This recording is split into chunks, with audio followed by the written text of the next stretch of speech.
सर्वप्रथम सद्गुरु ओशो को नमन और आप सभी के भीतर विराजमान ईश्वर को मेरा नमन स्वीकार हो। आज का टॉपिक है ओशो की इस कहानी से मेरी ईश्वर की खोज समाप्त हुई। जैसे मेरी ईश्वर की खोज समाप्त हुई इस कहानी से, वैसे अलग अलग लोगों को अलग अलग माध्यम से ईश्वर के दर्शन प्राप्त होते हैं। ये डिपेंड है किसको वो दर्शन कैसे होंगे। ये कुछ कोई फिक्स बात नहीं है। रविंद्रनाथ टैगोर को सेम एक्सपीरियंस, जब वो कहीं जा रहे थे, बारिश होने लगी और वो एक किनारे कहीं खड़े हो गए और सड़क पर शाम का वक्त था, पानी भर गया। पानी काफी गंदा था और उसमें शाम थोड़ा सा बादल हटा और शाम का खूबसूरत सा चांद उसमें दिखा। और जैसे उनको वो चांद दिखा, उन्होंने बोला कि ये इस गंदे पानी में भी इतना सुंदर चांद दिख रहा है और गंगा के पानी में भी वो इतना ही सुंदर चांद दिख। चांद की खूबसूरती में कोई भेद नहीं। चांद तो चांद है, हर जगह वो सेम ही दिखता है। यहाँ पे उनका द्वंद खत्म हुआ, दो खत्म हुआ और उनको ईश्वर के दर्शन हुए। ये रविंद्रनाथ टैगोर की बात हुई। ऐसे बहुत सारे एग्जाम्पल्स आप लोगों को भी पता होंगे, कहाँ पर किसको किसको कैसे फील हुआ, एक्सपीरियंस हुआ। ये बस एक क्लिक होने की बात है। अब मैं अपना एक्सपीरियंस शेयर करता हूँ, जिससे आने वाले साधकों को हेल्प हो और जो प्रेजेंट में साधक हैं उनको भी हेल्प हो उस परम सत्य को जानने में। एट द एज ऑफ 2021 के करीब में रहा हूँगा और मैं रिबेलियस टाइप का था। बचपन से ही घर वाले परेशान थे मुझसे। मैं अपनी कोई रिलीजियस एक्टिविटी नहीं करता था। हाँ, अगर घर वाले ज़बरदस्ती ले गए तो चला जाता था नमाज पढ़ने और बाकी सब चीज़ें। और हर बात पे सवाल पूछता था, हर चीज़ पे सवाल। कोई चीज़ मानता नहीं था, समझने की कोशिश करता था। और एक जो स्पिरिचुअल बंदा होता है, जो स्पिरिचुअल राह पे रियल में है, वो इसी टाइप का होता है। मोस्टली मोस्टली क्या, इसी टाइप का होता है। तो आप लोग भी इसी टाइप के होंगे। कोई चीज़ मानते नहीं होंगे, खोज करते होंगे, हर चीज़ की जानने की सतत कोशिश होगी डेफिनेटली। तो उस वक्त एक रिलेटिव था मेरा जो मुझसे कभी नहीं मिलता था, कभी कभार त्योहार में अगर मिल गया तो मिल गया। वो आके मुझसे एक दिन ऐसी अचानक से मिला और उसने मुझे एक इंग्लिश की एक छोटी सी बुकलेट टाइप की एक बुक दी। उन्होंने कहा उसने कहा कि ये देखो, इसको पढ़ो, जैसा तुम बोलते हो वैसा ये भी बोलता है। बोला ये कौन है? उन्होंने कहा ये ओशो है। मैंने बोला ओशो कौन? बोले ये स्पिरिचुअल गुरु है, तुम इनको पढ़ो, तुम्हारा थॉट इनसे मैच होता है। मुझे तो ज़्यादा कुछ समझ में आता नहीं, पर मुझे कहीं से मिला जो मुझे तुम्हारा ध्यान आया और मैंने सोचा ये तुमको मैं दे दूँ। मैंने बोला ओके थैंक यू। और फिर मैंने वो बुक ली, मैंने वो बुक पढ़ी। मुझे जितना उस टाइम उस एज में समझ में आया आया। मुझे लगा कि हाँ, मैच तो हो रहा है काफ़ी कुछ, मेरे जैसी ही बात है। मैंने बोला ये इंग्लिश में है, ज़्यादा समझ में नहीं आ रहा, तो मैं हिंदी में पढ़ता हूँ इनकी कोई बुक लेके। तो मैंने इनकी बुक की खोज की। फिर मुझे एक बुक मिली इनकी, माटी के है कुमारसु ओशो की। वो मेरे लाइफ की पहली बुक थी जिसने मेरी लाइफ बदल दी, जिसने मुझे ओशो का बना दिया। और जब मैंने बुक पढ़ना शुरू किया तो पढ़ते पढ़ते ऐसा लगा कि ये तो मैं ही बोल रहा हूँ, जैसा मैं सोचता हूँ उसी थॉट पैटर्न का ओशो बोल रहे हैं। और फिर पढ़ते पढ़ते बुक में वो कहानी आई जिस कहानी की वजह से मेरी ज़िंदगी बदल गई। और वो कहानी इस प्रकार है, आप लोग भी ध्यान से सुनिए, शायद कुछ घट जाए। एक फकीर था अगस्टीन। 30 वर्षों तक जितना ज्ञान मिल सकता था उसने इकट्ठा किया। जो भी जाना जा सकता था उसने वो सब जान लिया। लेकिन सब ज्ञान इकट्ठा हो गया, ढेर लग गए ज्ञान के, लेकिन कहीं कोई किरण दिखाई न पड़ी। जानना पूरा हो गया, सब शास्त्र जान लिए गए, लेकिन उस प्रभु के पास पहुंचने का कोई मार्ग न मिला। हजारों लोग उसकी पूजा करने लगे और कहने लगे परम ज्ञानी हो तुम, लेकिन भीतर वो जानता है कि वहाँ कोई किरण न आई। शास्त्र आ गए, शब्द आ गए, सिद्धांत आ गए, लेकिन जानना वो नहीं हो पाया अभी तक। फिर उसे तकलीफ होने लगी कि किरण कहाँ से दिखाई पड़े। तो वह रोए ही चला गया और खोजने चला गया, और बुक्स और किताबें और किताबें, लेकिन कहीं कोई पता नहीं, ज्ञान का कोई पता नहीं। फिर वो घबरा गया, बूढ़ा हो गया, 70 वर्ष का। उसने सोचा अब तो दिन इन्हीं गिने रह गए, अब क्या होगा? क्या मैं अज्ञानी ही मर जाऊंगा? एक दिन सुबह अंधेरे ही उठकर वह समुद्र के किनारे पहुंच गया और उसने जाकर यह संकल्प किया। समुद्र के किनारे सूरज उगता था और उसने यह संकल्प किया कि आज वापस नहीं लौटूंगा। या तो प्रभु मुझे ज्ञान दो या आज मैं समुद्र में अपने को समाप्त कर लूंगा। 12 घंटे और प्रतीक्षा करूंगा। सूरज के डूबने के साथ मैं भी डूब जाऊंगा। तब तक प्रतीक्षा और करता हूँ। यह मेरा अंतिम दाव है। वो आंखें बंद करके हाथ फैलाकर सूरज के सामने खड़ा हो गया, समुद्र के सामने संकल्प लेकर। आज या तो जानकर लौटूंगा या नहीं लौटूंगा। तभी पीछे किसी की आवाज रोने की सुनाई पड़ी, एक छोटी सी चट्टान के पीछे, जैसे कोई रो रहा है। सुबह सुबह कौन आ गया यहाँ? उसने लौटकर पीछे देखा तो हैरान रह गया। एक छोटा सा बच्चा रो रहा है, घुटनों पर सिर रखे हुए। उसकी आंखों से आंसू बहे चले जा रहे हैं। वह इतना छोटा बच्चा इस निर्जन में इतनी सुबह सुबह कहाँ से आ गया? वह उसके पास गया और उस बच्चे को कहा, बेटे क्यों रोते हो? क्या तकलीफ है? क्या हो गया? उसकी खुद की भी आंखें आंसुओं से भरी हैं, क्योंकि आज जिंदगी का अंतिम दिन है। वह बच्चा कहने लगा, मत पूछिए, क्योंकि आप खुद सहायता नहीं कर सकेंगे। उसके हाथ में एक छोटी सी प्याली है जिसमें उसके आंसू टपक गए हैं। वो बच्चा कहने लगा, आप कहते हैं तो मैं बताता हूँ, लेकिन आप सहायता नहीं कर सकेंगे। मैं इस प्याली को लेकर आया हूँ कि समुद्र को भरकर घर ले जाऊंगा, लेकिन समुद्र मेरी प्याली में समाता ही नहीं। मेरी प्याली बहुत छोटी पड़ जाती है, समुद्र बहुत बड़ा है। लेकिन आज तो मैं ये तय करके आया था कि समुद्र को लेकर ही जाऊंगा या नहीं जाऊंगा। जैसे उसने ये सुना, उस फकीर के सामने अंधेरे में कोई बिजली कौंध गई, ऐसा कोई पर्दा उठ गया। वो फकीर नाचने लगा वहीं और कहा कि मैं सोचता था कि मैं बूढ़ा हो गया, आज मुझे पता चला कि मेरी कोशिश भी एक छोटे बच्चे जैसी कोशिश है जो समुद्र को प्याले में भरना चाहता है। भूल हो गई मुझसे। उसने हाथ जोड़कर प्रभु से कहा कि नहीं नहीं, भूल हो गई। यह तो हो भी नहीं सकता कि एक प्याली में समुद्र समा जाए, क्योंकि प्याली की भी सीमा है और समुद्र की भी। लेकिन ये कैसे हो सकता है कि मेरी बुद्धि में प्रभु समा जाए, क्योंकि मेरी बुद्धि की भी तो सीमा है और प्रभु तो उस सीमा के बाहर हैं। और ये तो हो भी सकता है किसी न किसी एक दिन पूरा समुद्र एक प्याली में समा जाए। कभी हो भी सकता है, विज्ञान कोई रास्ता खोज ले सकता है कि कभी प्याली में समुद्र समा जाए। लेकिन यह रास्ता कभी नहीं खोजा जा सकता कि मनुष्य के अहंकार में, मेरे मैं में और प्रभु समा जाए। ये कभी नहीं हो सकता। कोई विज्ञान इसके लिए कभी कोई रास्ता नहीं खोज सकता। वह फकीर नाचने लगा और उस लड़के को कहा कि तू मेरा गुरु हो गया। उसने उसके पैर छुए और नाचता हुआ अपनी झोपड़ी पर वापस लौट गया। और जैसे ये स्टोरी खत्म हुई, जैसे वहां उस फकीर अगस्टीन को ज्ञान प्राप्त हुआ, वैसे ही जैसे एक ऊर्जा मेरे पे उतरी और मुझे ऐसा फील हुआ कि मेरे मस्तिष्क में अनेक नाड़ी जो है,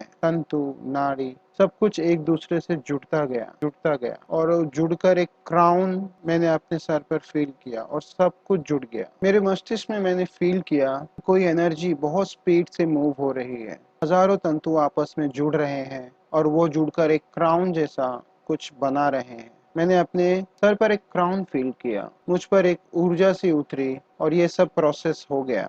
दो मिट गया, द्वंद खत्म हो गया, केवल एक रह गया और मैं खड़े होकर डांस करने लगा और मैंने घोषणा की कि मुझे समझ में आ गया, मुझे समझ में आ गया। जैसे ही दो खत्म हुआ, सारे दो गिर गए, सिर्फ एक ही बचा।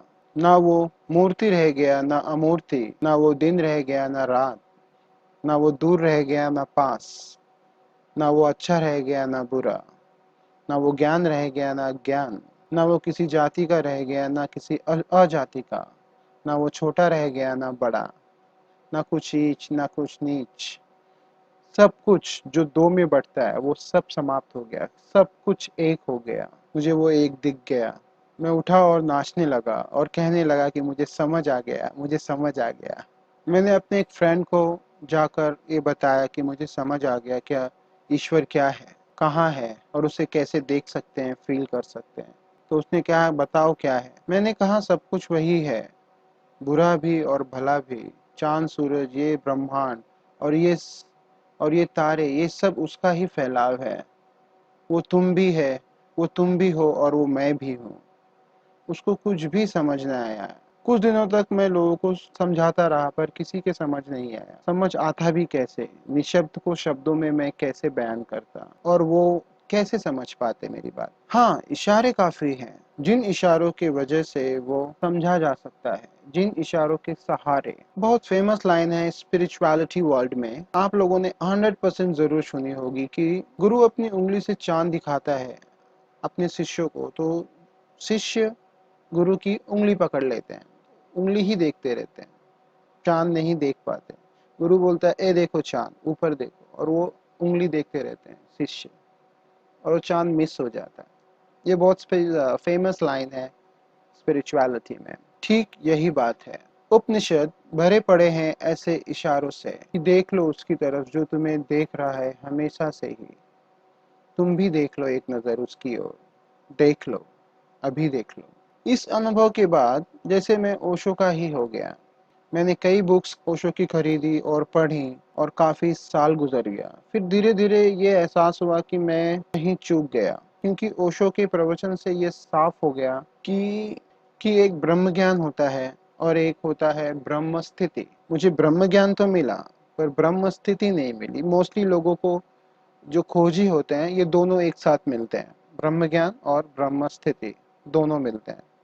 जैसे बुद्ध को मिला, जैसे कबीर को मिला, जैसे बहुत सारे स्पिरिचुअल लोग हैं, जैसे ओशो को मिला, तो ये दोनों एक साथ मिलते हैं। एक्चुअली मैं ईश्वर ही खोज रहा था, इसलिए ईश्वर मिला, मैं उस स्थिति खोज ही नहीं रहा था। तो मुझे ये समझ में आया कि स्थिति रह गई, तो मुझे अब स्थिति पाना है, ब्रह्म स्थिति पाना है। ब्रह्म मतलब आप समझ रहे हैं ना, ईश्वर। ब्रह्म मतलब वो ब्रह्मा, भगवान नहीं। ओके। फिलहाल मैं प्रयासरत हूँ ब्रह्म स्थिति के लिए, और मुझे रास्ते पता है कि कैसे वहां तक पहुंचा जा सकता है। आप लोगों को भी पता होगा। अगर नहीं पता, कोई डाउट है, कुछ पूछना है, तो आप कमेंट बॉक्स में पूछ सकते हैं। मैं यथासंभव रिप्लाई करने की कोशिश करूंगा। जो मेरे रेंज में होगा, मेरे नॉलेज के रेंज में होगा, वो मैं जरूर रिप्लाई करूंगा। इस अनुभव के बाद कुछ अंतरालों में मुझे कई और अनुभव भी हुए, जो कि मैं आगे शेयर करूंगा अपने वीडियोस में। अगर आप लोगों को भी कोई स्पिरिचुअल अनुभव आप चाहते हैं कि लोगों को पता चले ताकि उनको भी हेल्प हो सके, तो मेरे ईमेल आईडी पे आप उसे ज़रूर भेजें। मैं डिस्क्रिप्शन में उसको दे दूंगा, ईमेल आईडी को। और आप अपने फ़ोटो के साथ वो ज़रूर भेजें ताकि मैं उसको शेयर कर सकूं, आपकी स्टोरी, ताकि आने वाले साधकों के लिए हेल्प हो। जो प्रेजेंट साधक हैं, जो किसी बात में या किसी मसले में फंसे होंगे, जिनको आगे बढ़ने में दिक्कत हो रही होगी, तो उनको हेल्प हो सके, फॉर द हेल्प ऑफ साधक। और आज के लिए इतना ही। थैंक यू, आप लोगों ने इतनी शांति से मेरी बात सुनी, उसके लिए धन्यवाद। मिलते हैं हमारे नेक्स्ट वीडियो में। जिंदा बच्चियों को दफनाने से लेकर इंडिया की मूर्ति पूजा के पीछे इतिहास और साइकोलॉजिकल रीजंस हैं। राम की राम सेतु आप आज भी सैटेलाइट इमेज से देख सकते हो। ये वो सबूत है। स्वामी विवेकानंद ने बहुत ही प्यारा उत्तर दिया उनको, जो मुझे बहुत पसंद आया।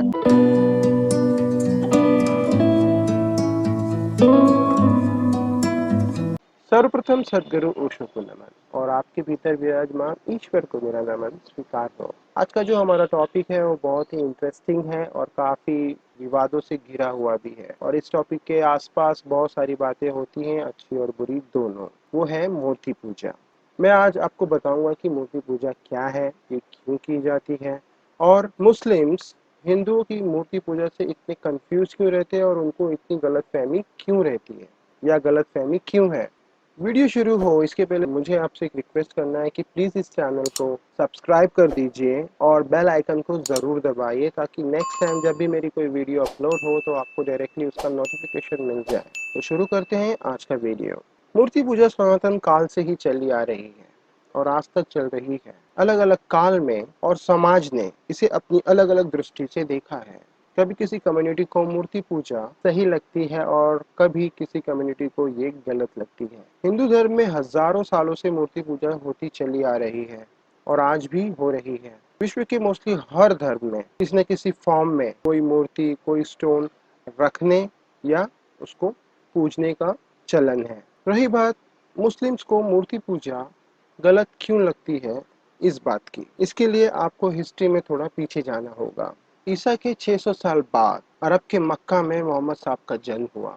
और वो जैसे जैसे बड़े हुए और उन्होंने जो मक्का के लोगों की हालत देखी उससे वो काफ़ी दुखी हुए, व्यथित हुए। वहाँ के लोग दुनिया भर की बुराइयों में फंसे हुए थे। जिंदा बच्चियों को दफनाने से लेकर औरतों को खरीदना बेचने तक सब कुछ गलत हो रहा था। और जब मोहम्मद साहब को ज्ञान की प्राप्ति हुई तब वो ज्ञान वहाँ के लोगों को देना चाहते थे, पर वो ज्ञान उन लोगों को देना अपने आप में एक बहुत बड़ा चैलेंज था, क्योंकि अरब के उस वक्त के लोग काफी मोटी बुद्धि के थे, लड़ाकू टाइप के थे, थोड़े से जंगली टाइप के थे, कोई भी बात आसानी से नहीं समझते, सिर्फ लड़ाई की ही भाषा जानते थे और ऑलरेडी जो वो कर रहे थे वो तो कर ही रहे थे, तो कोई भी बात वो आसानी से समझने वालों उसमें से नहीं थे। और जैसा कि हमेशा होता है कि जब भी किसी को ज्ञान की प्राप्ति होती है तो वो एक बात कॉमनली जरूर बोलता है कि उस परम ईश्वर का कोई रूप नहीं है। बस यही संदेश जब अरब के लोगों को मोहम्मद साहब ने दिया तो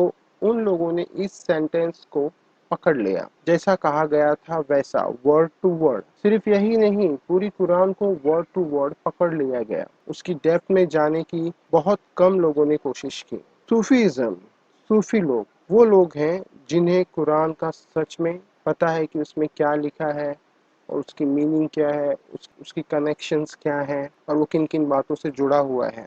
मक्का में उस वक्त उस टाइम के टोटल कोई 365 खुदा की मूर्तियां थी जिनको वो लोग पूजा करते थे, हर दिन के लिए एक खुदा। और जो इतने सारे खुदाओं की जो मूर्तियां थी वो सब बस यूं ही थी जैसे जंगल में आदिवासियों के जो मूर्तियां होती हैं ठीक वैसी ही। कोई हिस्ट्री नहीं, कुछ पता नहीं, उनकी सामाजिक मान्यता थी, इसलिए वो लोग पूजे चले जा रहे थे। और फिर मोहम्मद साहब के इस्लाम लाने के बाद उन्होंने जो घोषणा की कि ईश्वर वो अल्लाह का कोई रूप नहीं है, तब वहाँ वहाँ के सारी मूर्तियां वहाँ के लोगों ने तोड़ दी और यहीं से मुस्लिम्स के दिमाग में ये ख्याल बैठ गया कि सारी मूर्तियां बस यूं ही बनी हुई हैं जिनका कोई सच्चाई से कोई वास्ता नहीं है। इसलिए मुस्लिम्स मूर्ति पूजा को गलत मानते हैं, जबकि ये पूरा सच नहीं है। जितना ये सच है कि उस परम ईश्वर का कोई रूप नहीं है, ठीक उतना ये भी सच है कि अस्तित्व के सारे रूप उसी ईश्वर, उसी अल्लाह के हैं। और अगर कोई किसी दूसरे रूप में उस परम शक्ति की पूजा करता है तो इसमें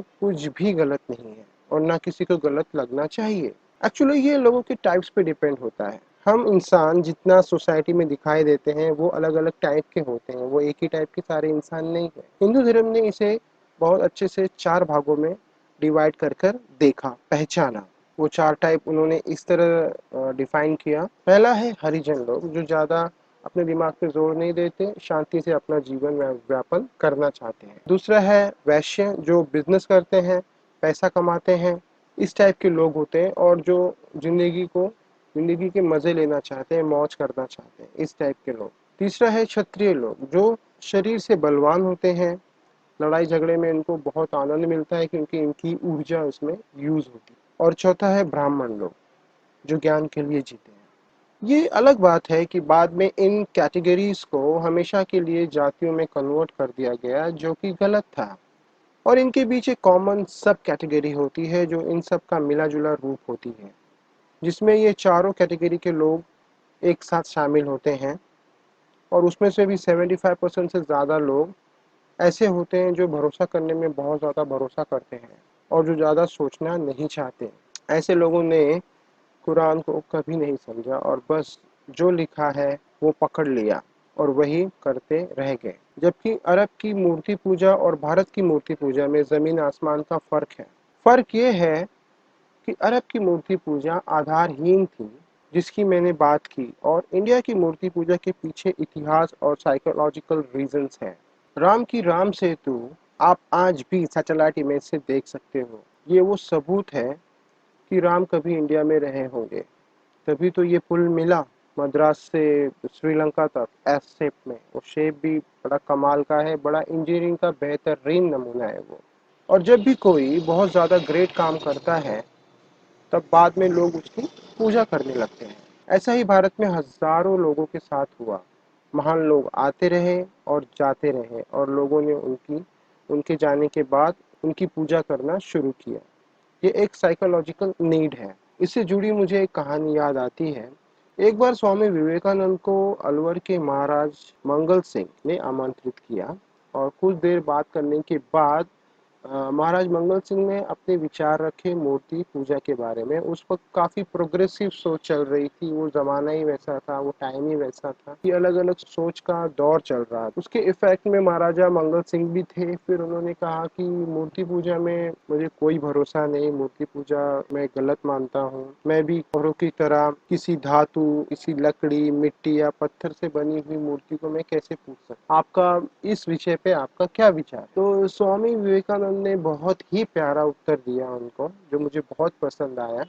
वहाँ पर महाराजा के पिताश्री की एक पेंटिंग थी। तो उन्होंने कहा कि ये पेंटिंग किसकी है? तो उन्होंने कहा कि हमारे पिताश्री की है। तो उन्होंने बोला कि क्या आप इस पेंटिंग पे थूक सकते हो? तो बोला, अरे मैं कैसे थूक सकता हूँ, वो हमारे पिताजी की पेंटिंग। तो बोले, लेकिन ये पिताजी तो है नहीं ना, ये पिताजी का ना हार्ड है, ना मांस है, ना पिताजी की तरह वो बोलता है, ना कुछ करता है, लेकिन फिर भी आप इस पे नहीं थूक रहे हो क्योंकि आप अपने पिताजी का अपना इसमें रूप देख रहे हो। इसी तरह जब कोई मूर्ति पूजा करता है तो वो जब वो मूर्ति देखता है तो उसके मन के अंदर उसके ईश्वर की, उसके भगवान की इमेज आ जाती है और फिर उसको ध्यान लगाने में थोड़ी हेल्प होती है, प्रार्थना करने में थोड़ी हेल्प होती है। इस वजह से लोग मूर्ति पूजा करते। तो इस तर्क से महाराजा मंगल सिंह कन्विंस्ड हुए। उन्होंने बोला, हाँ ठीक है, आपने तो बहुत अच्छी बात बता दी, और वो स्वामी विवेकानंद की बातों से एग्री किए। मेरी अपनी दृष्टि में अगर कोई भक्ति मार्ग पर है तो उसके लिए मूर्ति पूजा ठीक है, वरना मूर्ति पूजा वही लोग करते हैं जिनको देवताओं से कुछ चाहिए।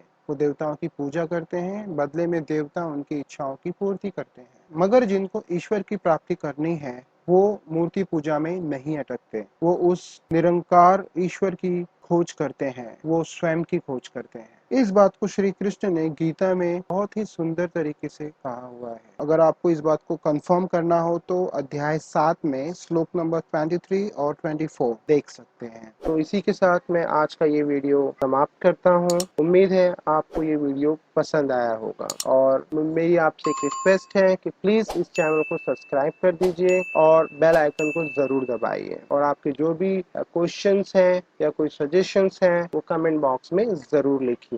आज के लिए इतना ही, मिलते हैं हमारे नेक्स्ट वीडियो में। Thank you.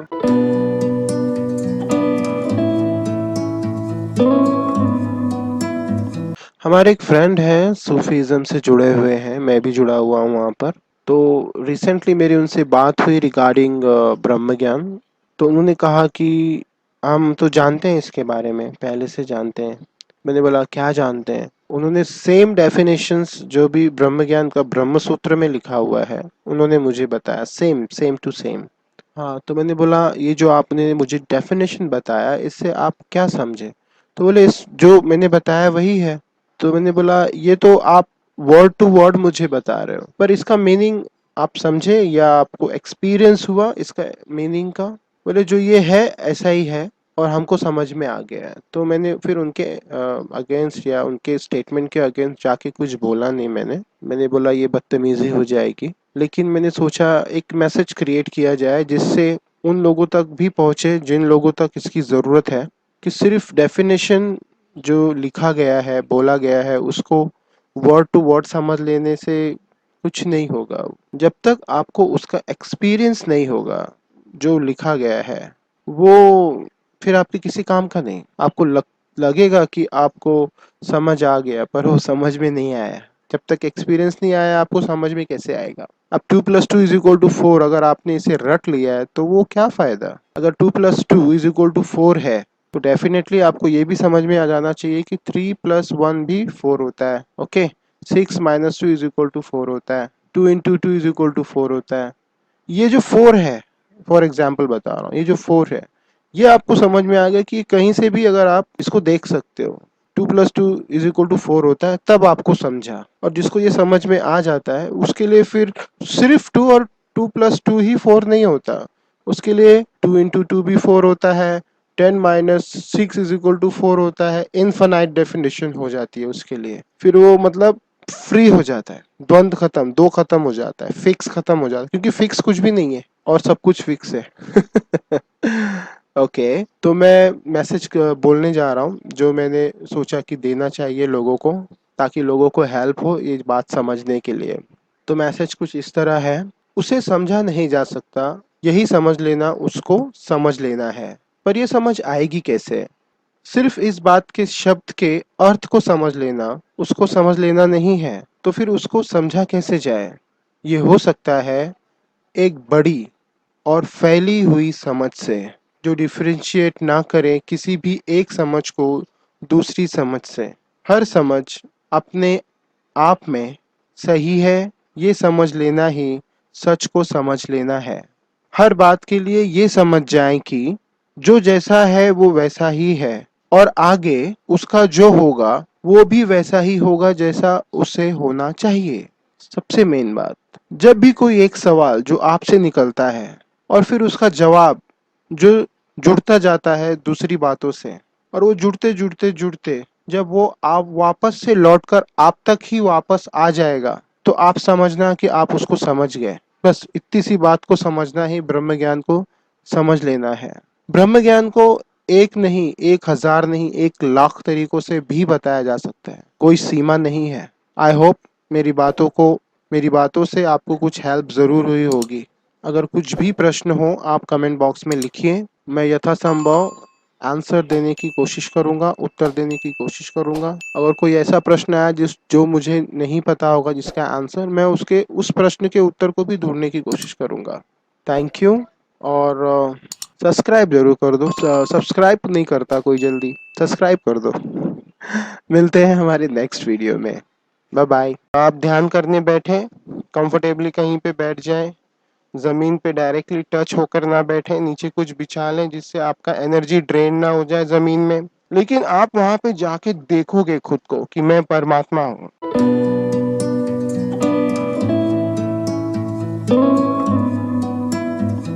ईश्वर के प्यासो, आपका स्वागत है मेरे चैनल मैत्रेय में। मैंने जो लास्ट टाइम वीडियो अपलोड की थी अबाउट मुझे जो ब्रह्म ज्ञान का एक्सपीरियंस हुआ था उसके रिगार्डिंग, उस वीडियो पे काफी लोगों के कमेंट्स आए कि ब्रह्म स्थिति क्या होती है। मैंने उसमें ये बताया था कि दो चीजें होती हैं, एक ब्रह्म ज्ञान होता है और एक ब्रह्म स्थिति होती है। मुझे ब्रह्म ज्ञान मिला है, ब्रह्म स्थिति नहीं मिली है, पर ब्रह्म स्थिति की कुछ झलकियां मिली हैं, वो मैं आज आपसे शेयर करूंगा। ये वीडियो बनाने का मकसद ये है कि जो कमेंट्स आए हैं मुझे वहां पर कि आप ब्रह्म स्थिति के बारे में बताएं वो क्या है। हालांकि बहुत सारे लोग इसके बारे में जानते हैं, फिर भी मैं आज इस वीडियो में ब्रह्म स्थिति के बारे में कुछ बताऊंगा। हालांकि ये पूरा नहीं होगा, सिर्फ झलकियां ही होंगी। ब्रह्म स्थिति या ब्रह्म ज्ञान के बारे में कभी कोई पूरा कुछ नहीं बता सकता। तो इस वीडियो को इसी नजरिए से आप देखें और सुने।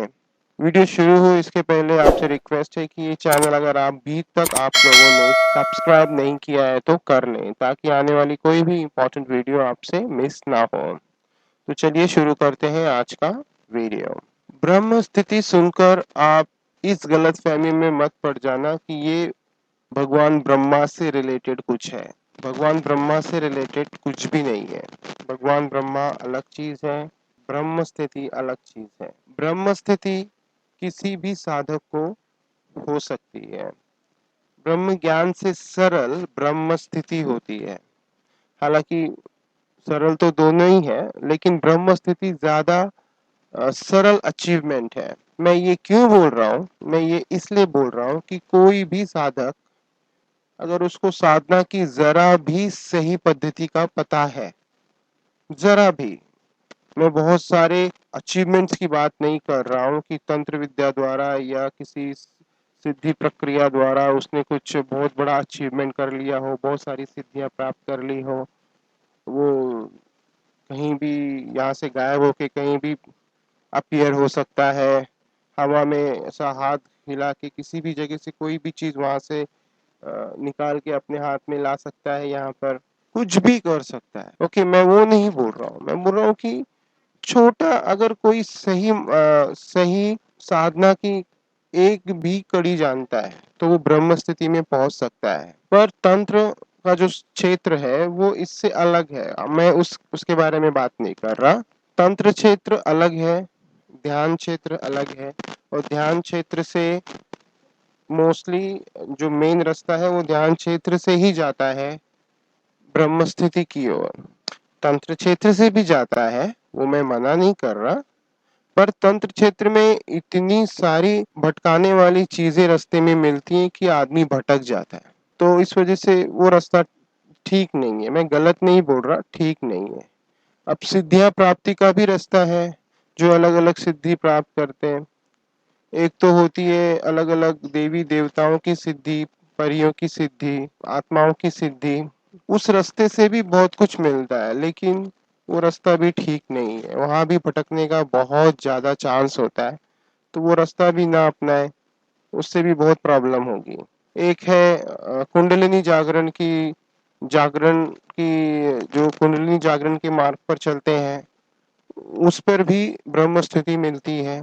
पर कुंडलिनी जागरण में इतना ज्यादा रिस्क है कि साधक मर भी सकता है, पागल भी हो सकता है, उसके साथ कुछ भी बुरा हो सकता है। अगर आपके पास गाइडेंस नहीं है, कोई गुरु नहीं है जो सब कुछ जानता हो कुंडलिनी के बारे में, तब तक आप कुंडलिनी छूने का भी कोशिश मत कीजिए। मैंने एक बार छू के देखा हुआ है और अजीब अजीब एक्सपीरियंसेस हुए हैं मुझे, जब मेरी कुंडलिनी सिर्फ जागृत हुई, उठी नहीं, सिर्फ जागृत हुई। जागृत होने के बाद कुंडलिनी उठती है तो फिर अलग अलग एक्सपीरियंसेस होने लगते हैं, सिद्धियां प्राप्त होने लगती हैं। तो मेरी जब कुंडलिनी जागी, मुझे इतनी तकलीफ हुई। और फिर जब मैंने प्रॉपर गुरु ढूंढने के लिए ट्राई किया कि मुझे कोई प्रॉपर गुरु मिल जाए ताकि मैं इस चीज को संभाल लूं, कंट्रोल कर लूं, पर मुझे कोई नहीं मिला, आज तक तो नहीं मिला। तो कुंडलिनी का रास्ता भी ठीक नहीं है। भक्ति मार्ग सबसे सरल और सबसे सेफ है, वो आप अपना लीजिए, उससे भी ब्रह्म स्थिति मिलती है। और भी कई मार्ग हैं, देखा जाए तो 112 मार्ग है। शिव ने 112 मार्ग दिया हुआ है पूरे वर्ल्ड को। 112 मार्ग से आप उसको पा सकते हो। उसमें से सबसे सेफ दो ही रास्ते हैं जहां तक मुझे पता है, और ये सेक्स के थ्रू भी होता है। सेक्स मार्ग के थ्रू भी ब्रह्म स्थिति प्राप्त की जा सकती है, जिसको तांत्रिक संभोग बोला जाता है। उसमें संभोग के माध्यम से हम ब्रह्म स्थिति प्राप्त करते हैं। तो वो भी एक मार्ग, मैं गलत नहीं बोल रहा हूँ, अच्छा मार्ग है वो। अगर जिसको जमे तो वो करे। उसके सबसे बेस्ट है भक्ति मार्ग, फिर उसके बाद है ध्यान का मार्ग। ध्यान मार्ग से भी सरल है। तो ब्रह्म स्थिति कैसे मिलती है, मेन क्वेश्चन ये है जो लोगों ने पूछा मुझसे कि ब्रह्म स्थिति सर कैसे पाएं या क्या होता है वो। तो ब्रह्म स्थिति जब आप ध्यान में उतरते हो गहरे, और ज्यादा से ज्यादा गहरे उतरते जाते हो, तो वैसे वैसे ब्रह्म स्थिति मिलने लगती है। ब्रह्म स्थिति यानी ब्रह्म में स्थित होना। ब्रह्म यानी संपूर्ण ब्रह्मांड, संपूर्ण अस्तित्व में स्थित होना, से कनेक्ट होना। अस्तित्व और तुम एक हो जाना, जागते हुए। वैसे तो हम एक ही हैं, लेकिन जागते हुए होश पूर्वक उसमें स्थित हो जाना। और जैसे जैसे ब्रह्म स्थिति बढ़ती जाती है आदमी की, आदमी ज्यादा से ज्यादा उसमें स्थित होने लगता है, उसके पास ज्यादा से ज्यादा काबिलियत आने लगती है।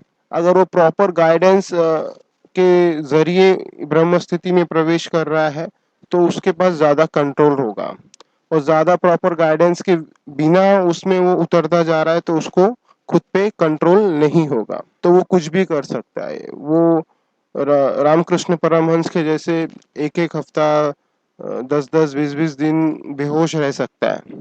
ओके, वो कुछ भी हो सकता है उसके साथ में, लेकिन वो ब्रह्म स्थिति में रामकृष्ण परमहंस रहते थे भक्ति मार्ग के द्वारा, और वो उसी परम आनंद की स्थिति में हमेशा रहते थे। और जब उनको होश आता था तो वो रोते थे कि हे देवी माँ, मुझे फिर से अपने पास बुला ले। ठीक है, तो ये ब्रह्म स्थिति ऐसे ही है। अभी जैसे कि मैं आपको बता दूं कि जब आप ध्यान करते हैं, जब मैं बेसिक से आपको बताता हूँ, ज्यादा कुछ बड़ा मुश्किल नहीं है, इजी है। आप ध्यान करने बैठे, कंफर्टेबली कहीं पे बैठ जाएं, जमीन पे डायरेक्टली टच होकर ना बैठे, नीचे कुछ बिछा लें जिससे आपका एनर्जी ड्रेन ना हो जाए जमीन में। उसके बाद में आप आराम से आंख बंद करके बैठ जाएं, बॉडी को शिथिल कर लें, रिलैक्स हो जाएं, और ऐसे पोजीशन में बैठें जो आपके लिए कंफर्टेबल हो। जमीन पे पलथी मार के नहीं बैठ सकते तो कुर्सी पे बैठ जाएं, लेकिन कंफर्टेबली बैठें। अपने मान लो आप बैठे हो पलथी मार के किसी पोजीशन में योगा के, और वो आपके लिए कंफर्टेबल नहीं है, तो आपको आपसे ध्यान नहीं होगा। आपके पैर में दर्द है, आपके कंधे में दर्द है, आपके सर में दर्द है, तो आपको आपसे ध्यान नहीं होगा, आप ध्यान में उतर ही नहीं पाएंगे। ठीक है, तो कंफर्टेबल रहें सबसे पहली बात। फिर जब आप ध्यान, जैसे आप अपने आंखें बंद की तो बहुत सारे विचार दिखेंगे, कलर्स दिखेंगे, बहुत सारी फीलिंग्स दिखेंगी, बहुत सारी चीजें आँख के सामने आएंगी, तो बिना उनको छुए उनको आते और जाते दें, आए और उनको जाने दें। वो विचार आएंगे और जाएंगे, आएंगे और जाएंगे, ठीक वैसे ही होगा, सबके साथ वैसे ही होता है। तो वो आएंगे और जाएंगे, तो वो आना जाना धीरे धीरे कम हो जाएगा। वो जितना कम होगा उतना आपका ध्यान में गहराई बढ़ जाएगी, और जितना आपका ध्यान में गहराई बढ़ेगी उतना आपके ऊपर ब्रह्मांडीय ऊर्जा गिरेगी, समाएगी, और जितना ब्रह्मांडीय ऊर्जा आप पर गिरेगी उतने आपके ब्रेन में जो बंद द्वार है वो खुलेंगे, और जितना आपके मन के और ब्रेन से रिलेटेड बंद द्वार हैं जो ब्रह्मांड से कनेक्टेड हैं वो खुलते जाएंगे, उतना आप ब्रह्म में स्थित होते जाओगे, उतना आपका कंट्रोल बहुत सारी चीजों पे आ जाएगा। ठीक है, ये असीम हो सकता है, असीम, इसका कोई लिमिट नहीं है। और बहुत सारे लोग क्या, थोड़ा कुछ सिद्धि प्राप्त हो जाती, थोड़ा कुछ उनको कंट्रोल मिल जाता है तो वो वहीं पे रुक जाते हैं, उसी में खुश हो जाते हैं। ऐसा बहुत सारे लोगों के साथ होता है। अगर आप रुके नहीं तो आप देखोगे कि आप उस लिमिट को क्रॉस कर जाएंगे, बहुत आगे जाएंगे, तो आप देखोगे कि आप स्वयं परमात्मा हो। हालांकि हमने ये सुना है कि हम परमात्मा हैं, लेकिन आप वहां पे जाके देखोगे खुद को कि मैं परमात्मा हूँ। ध्यान की उस गहरी स्थिति में जब आगे आगे आगे आगे आप जाओगे तो वहां पे आपको दिखेगा, आप बिना किसी सिद्धि में फंसे अगर आगे आगे आप चलते गए तो आपको परमात्मा होने की स्थिति में आप पहुंच जाओगे, और आप वहां पे देखोगे कि मैं स्वयं परमात्मा हूँ। अब आप स्वयं परमात्मा हो इसका मतलब ये नहीं कि आपके जो बगल में बैठा है वो परमात्मा नहीं है, वो भी उतना ही परमात्मा है। ओके, तो उसको छोटा नहीं समझना है या किसी को बड़ा नहीं समझना है, सब बराबर है, कोई किसी से कम या ज्यादा ऐसा कुछ नहीं है। तो ये जितना अलग अलग स्थिति में आप जाएंगे वैसे अलग अलग स्थिति है, इसको ही मैं बोलता हूँ ब्रह्म स्थिति। ठीक है, इसके अलावा तो मुझे नहीं लगता कि मैंने कुछ छोड़ा है इस टॉपिक में। अगर आपको लगता है कि मैंने कुछ मेरे से छूट गया है तो प्लीज कमेंट बॉक्स में मुझे जरा बताइए कि क्या छूट गया है, मैंने कौन सा टॉपिक के ऊपर नहीं बोला है, या कौन सा टॉपिक रह गया है, या कौन सी चीज मैंने नहीं बोली है, तो आप प्लीज मुझे वो बताइए। फिलहाल इस वीडियो के में तो इतना ही। फिलहाल तो मुझे लग नहीं रहा मैंने कुछ पॉइंट छोड़ा हुआ है। हालांकि मैंने स्टार्टिंग में कहा था कि मैं इशारों में बताऊंगा और इतना ही बताऊंगा, कोई भी इशारों में ही बताएगा आपको, ज्यादा कुछ बता नहीं सकता, मैंने भी इतना ही बताया। ठीक है, और आपको कोई कमेंट हो, कोई डाउट हो, कुछ पूछना हो, कुछ बताना हो मुझे, तो प्लीज मुझे कमेंट बॉक्स में जरूर बताएं। और अगर आपने अभी तक ये चैनल सब्सक्राइब नहीं किया है तो कर लें, ताकि आने वाली कोई भी इम्पोर्टेंट वीडियो आपसे मिस ना हो। आज के इस वीडियो में इतना ही। Thank you. ऐसा करते ही मन थोड़े टाइम में शांत हो जाता। तो अपने मन को कभी भी किसी बात के लिए मना नहीं करना है, अगर मना किया तो तुम फंसे।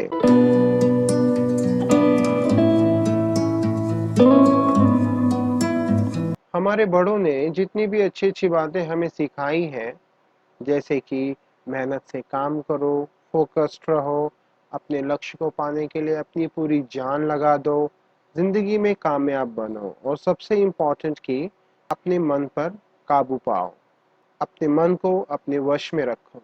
इसका इनडायरेक्ट मतलब ये होता था कि अपने कैरेक्टर पे कंट्रोल करो, अपने सेक्स को कंट्रोल करो। पर ये सारी चीजें करने के लिए करना क्या होगा ये किसी ने नहीं बताया। पर दोष उनका भी नहीं, अगर उनको पता होता तो वो जरूर बताते। चलो कोई बात नहीं, मैं आज आपको वो राज की बात, वो सूत्र, वो बातें बताऊंगा जिससे ये सारी चीजें करना संभव होगा। पर इससे पहले आप लोगों से एक छोटी सी रिक्वेस्ट है। मैं ऐसे इम्पोर्टेंट टॉपिक्स पे वीडियो लाता ही रहता हूँ, और आप ऐसे किसी भी इम्पोर्टेंट वीडियो को मिस नहीं करना चाहेंगे, है ना? तो इसी बात पर इस चैनल को अभी सब्सक्राइब कर दीजिए, और बेल का आइकन भी ज़रूर दबाइए, ताकि मेरे आने वाली वीडियो का नोटिफिकेशन आपको ज़रूर मिले और आपसे कोई भी इम्पोर्टेंट वीडियो मिस ना हो। तो शुरू करते हैं आज का important video, how to control your sex desire. ये सारी चीजें जो मैंने अभी बताया कि ये करना है वो करना है, आप कर कैसे पाओगे? आप तभी कर पाओगे ये सारी चीजें जब आप अपने मन पे काबू पा लोगे। और मेन सवाल यही है कि काबू कैसे पाए। अपने मन को अपने वश में कौन नहीं करना चाहता? आप भी करना चाहते हो, है ना? सभी करना चाहते हैं। लाइफ में सभी सक्सेसफुल होना चाहते हैं, सभी अपने अरमानों को पूरा करना चाहते हैं, सभी लाइफ में आगे बढ़ना चाहते हैं। और अगर कोई साधक है तो वो अपने साधना पथ में आगे बढ़ने के लिए अपने सेक्स को कंट्रोल करना चाहता है ताकि वो साधना पथ में आगे बढ़ सके। पर आप जब तक अपने मन को नहीं समझ लेते तब तक आप ये सब कुछ नहीं कर पाओगे। मन को समझना बहुत जरूरी है और इस सूत्र के लिए जो समझना जरूरी है मन को जितने हद तक, वो मैं आपको बताने वाला हूँ। मैं आपको ज्यादा कुछ नहीं बोलूंगा, बस इतना समझें कि आपका मन आपका ही अपना एक हिस्सा है जो आपकी अपनी अच्छी और बुरी इच्छाओं को पूरा करने के लिए आपको बोलता रहता है। मैंने इस सूत्र को खुद अपने ऊपर आजमाया हुआ है और मुझे रिजल्ट 100% मिला है। जब तक जरूरत थी मैंने इस सूत्र का उपयोग किया और फिर मैंने एक दिन इसे करना बंद कर दिया। ये सूत्र इतना इफेक्टिव था कि मुझे इसे बंद करना ही पड़ा। आप भी इस सूत्र को किसी भी सब्जेक्ट पे यूज कर सकते हैं। लाइक सेक्स तो हम बात ही कर रहे हैं सेक्स की, और आप दूसरे सब्जेक्ट्स पे भी कर सकते हैं, like cigarette and drinking and ऐसा कुछ भी, जो भी आपकी जरूरत हो, जैसे भी। इस सूत्र का नाम है I am not with you. मैंने इस सूत्र का यूज कैसे किया था मैं आप लोगों के साथ शेयर करने जा रहा हूँ, प्लीज ध्यान से सुनिए। एक दिन अचानक ध्यान करते हुए मेरे मन में ये सूत्र आ गया, और ये सूत्र आया कहाँ से ये मैं कुछ श्योर नहीं हूँ। शायद किसी पुण्य आत्मा द्वारा आया या आकाशिक रिकॉर्ड से आया। फिर मैंने इसे इम्प्लीमेंट किया अपने सेक्स डिजायर पर और रिजल्ट डायनामिक था, ऑसम था। होता कुछ यूं था कि जब भी मेरे मन में काम वासना उठती थी तो मन कुछ करने के लिए कहता था, एनर्जी रिलीज होने के लिए धक्का मारने लगती और मैं थोड़ा सा डिस्टर्ब सा हो जाता। तब मैंने इस सूत्र का प्रयोग किया। मैंने कुछ इस तरह इस सूत्र का प्रयोग किया कि जब भी मेरे मन में काम वासना उठती तो इस सूत्र के हिसाब से मैं अपने मन को बस इतना ही कहता कि जाओ और तुम्हें जो करना है करो, अभी मैं थोड़ा बिजी हूँ, जाओ और कर लो जो चाहो। ऐसा मैं अपने मन को कहता और कुछ देर लगातार मन मुझे बोलता रहता कि ये करना है, ये करना है, ये करना है। लेकिन और कुछ देर तक जब मैं उसको रेस्पॉन्ड नहीं देता, मना नहीं करता, रेस्पॉन्ड नहीं देता, मैं बोलता कि मैं बिजी हूँ, तुम्हें करना है तो तुम जाके कर सकते हो, you are free, you can go and do it. Okay, ऐसा करते ही मन थोड़े टाइम में शांत हो जाता। मेरी सेक्स की जो एनर्जी समुद्र के लहरों की तरह होती थी उस वक्त, वो तालाब के पानी की तरह बिल्कुल शांत होकर बैठ जाती और एकदम शांति मेरे मन में पसर जाती। एकदम शांति, सब कुछ शांत हो जाता। ये थोड़ी देर में ही हो जाता, ज्यादा टाइम नहीं लगता। और फिर मैंने इसे बार बार किया, हर जगह किया। जैसे रोड पर जाते वक्त बगल से कोई खूबसूरत लड़की निकल जाए तो मन कहता है कि मुड़कर एक बार देख तो लो। वहां भी मैं यही कहता कि जाओ देख लो, किसने मना किया है, जाओ। और फिर वही रिजल्ट मिलता जो हमेशा मिलता था, मन पूरी तरह शांत हो जाता। इस प्रयोग को मैंने इतना कंटिन्यू किया कि 2 से ढाई महीने के लगभग मेरे अंदर कभी भी किसी भी प्रकार की हलचल ही होना बंद हो गई। और जब कुछ भी एक्टिविटी बॉडी में नहीं होने लगी, एक्सटर्नली मीन्स सेक्सुअल एक्टिविटीज में जो होती है, तो मैं थोड़ा सा डरा। और फिर मैंने सोचा कि मैं कहीं ठीक ठीक हूँ भी कि नहीं, या मुझे कुछ हो तो नहीं गया। इतना बेहतरीन रिजल्ट मिला। फिर मैंने चेक करने के लिए इस प्रयोग को करना बंद कर दिया और काम वासना में फिर से उतरने का डिसाइड किया। और जब मैं काम वासना में उतरा तो मैंने पाया कि हाँ, सब कुछ ठीक है और मैं फिर से अपने आप को एक आम इंसान की तरह महसूस करने लगा कि हाँ, अब सब ठीक है। मतलब मैं ठीक था, वो सूत्र एकदम अपनी जगह पर सही था और मैं भी ठीक ही हूँ। फिर मैंने इस प्रयोग को कभी दोबारा नहीं किया क्योंकि जरूरत ही नहीं पड़ी। कुछ बातें मैं बताना चाहता हूँ जो कि बहुत इंपॉर्टेंट है इस सूत्र से रिलेटेड। आप जब भी ये प्रयोग करें तो अपने मन को कभी भी किसी बात के लिए मना नहीं करना है। अगर मना किया तो तुम फंसे। मन की जो भी शक्ति है वो आपके इनकार करने से बढ़ती है। अजीब लग रहा है ना सुनकर, पर ये सच है। आपने मना किया और आप फंसे। मेरी बात साबित करने के लिए आप एक छोटा सा प्रयोग है, किसी पे करके देखना। आप जाकर उसको ये बोलना, वो सीधा साधा चुपचाप कहीं बैठा होगा कोई भी, आप उसको ये बोलना, देखो एक काम करना, पीछे मत देखना, पीछे मत देखना। तो वो तुरंत पीछे मुड़ के देखने लगेगा कि क्या है पीछे। ठीक है, तो मन क्या होता है, अगर उसको मना करो किसी चीज के लिए तो वो करने के लिए व्याकुल हो जाता है। एकदम एक फोर्स उठता है, उसको ये देखना है कि पीछे क्या है। मतलब जिस चीज के लिए मना किया गया है उसको देखना है कि वो है क्या, करके देखना है, पीछे मुड़ के देखना है। तो मन का ये स्वभाव है। इसलिए अगर आप इस सूत्र में पारंगत होना चाहते हैं तो ये बात ध्यान रखिए कि मन को कभी भी सेक्स के लिए या किसी और चीज के लिए मना नहीं करना है।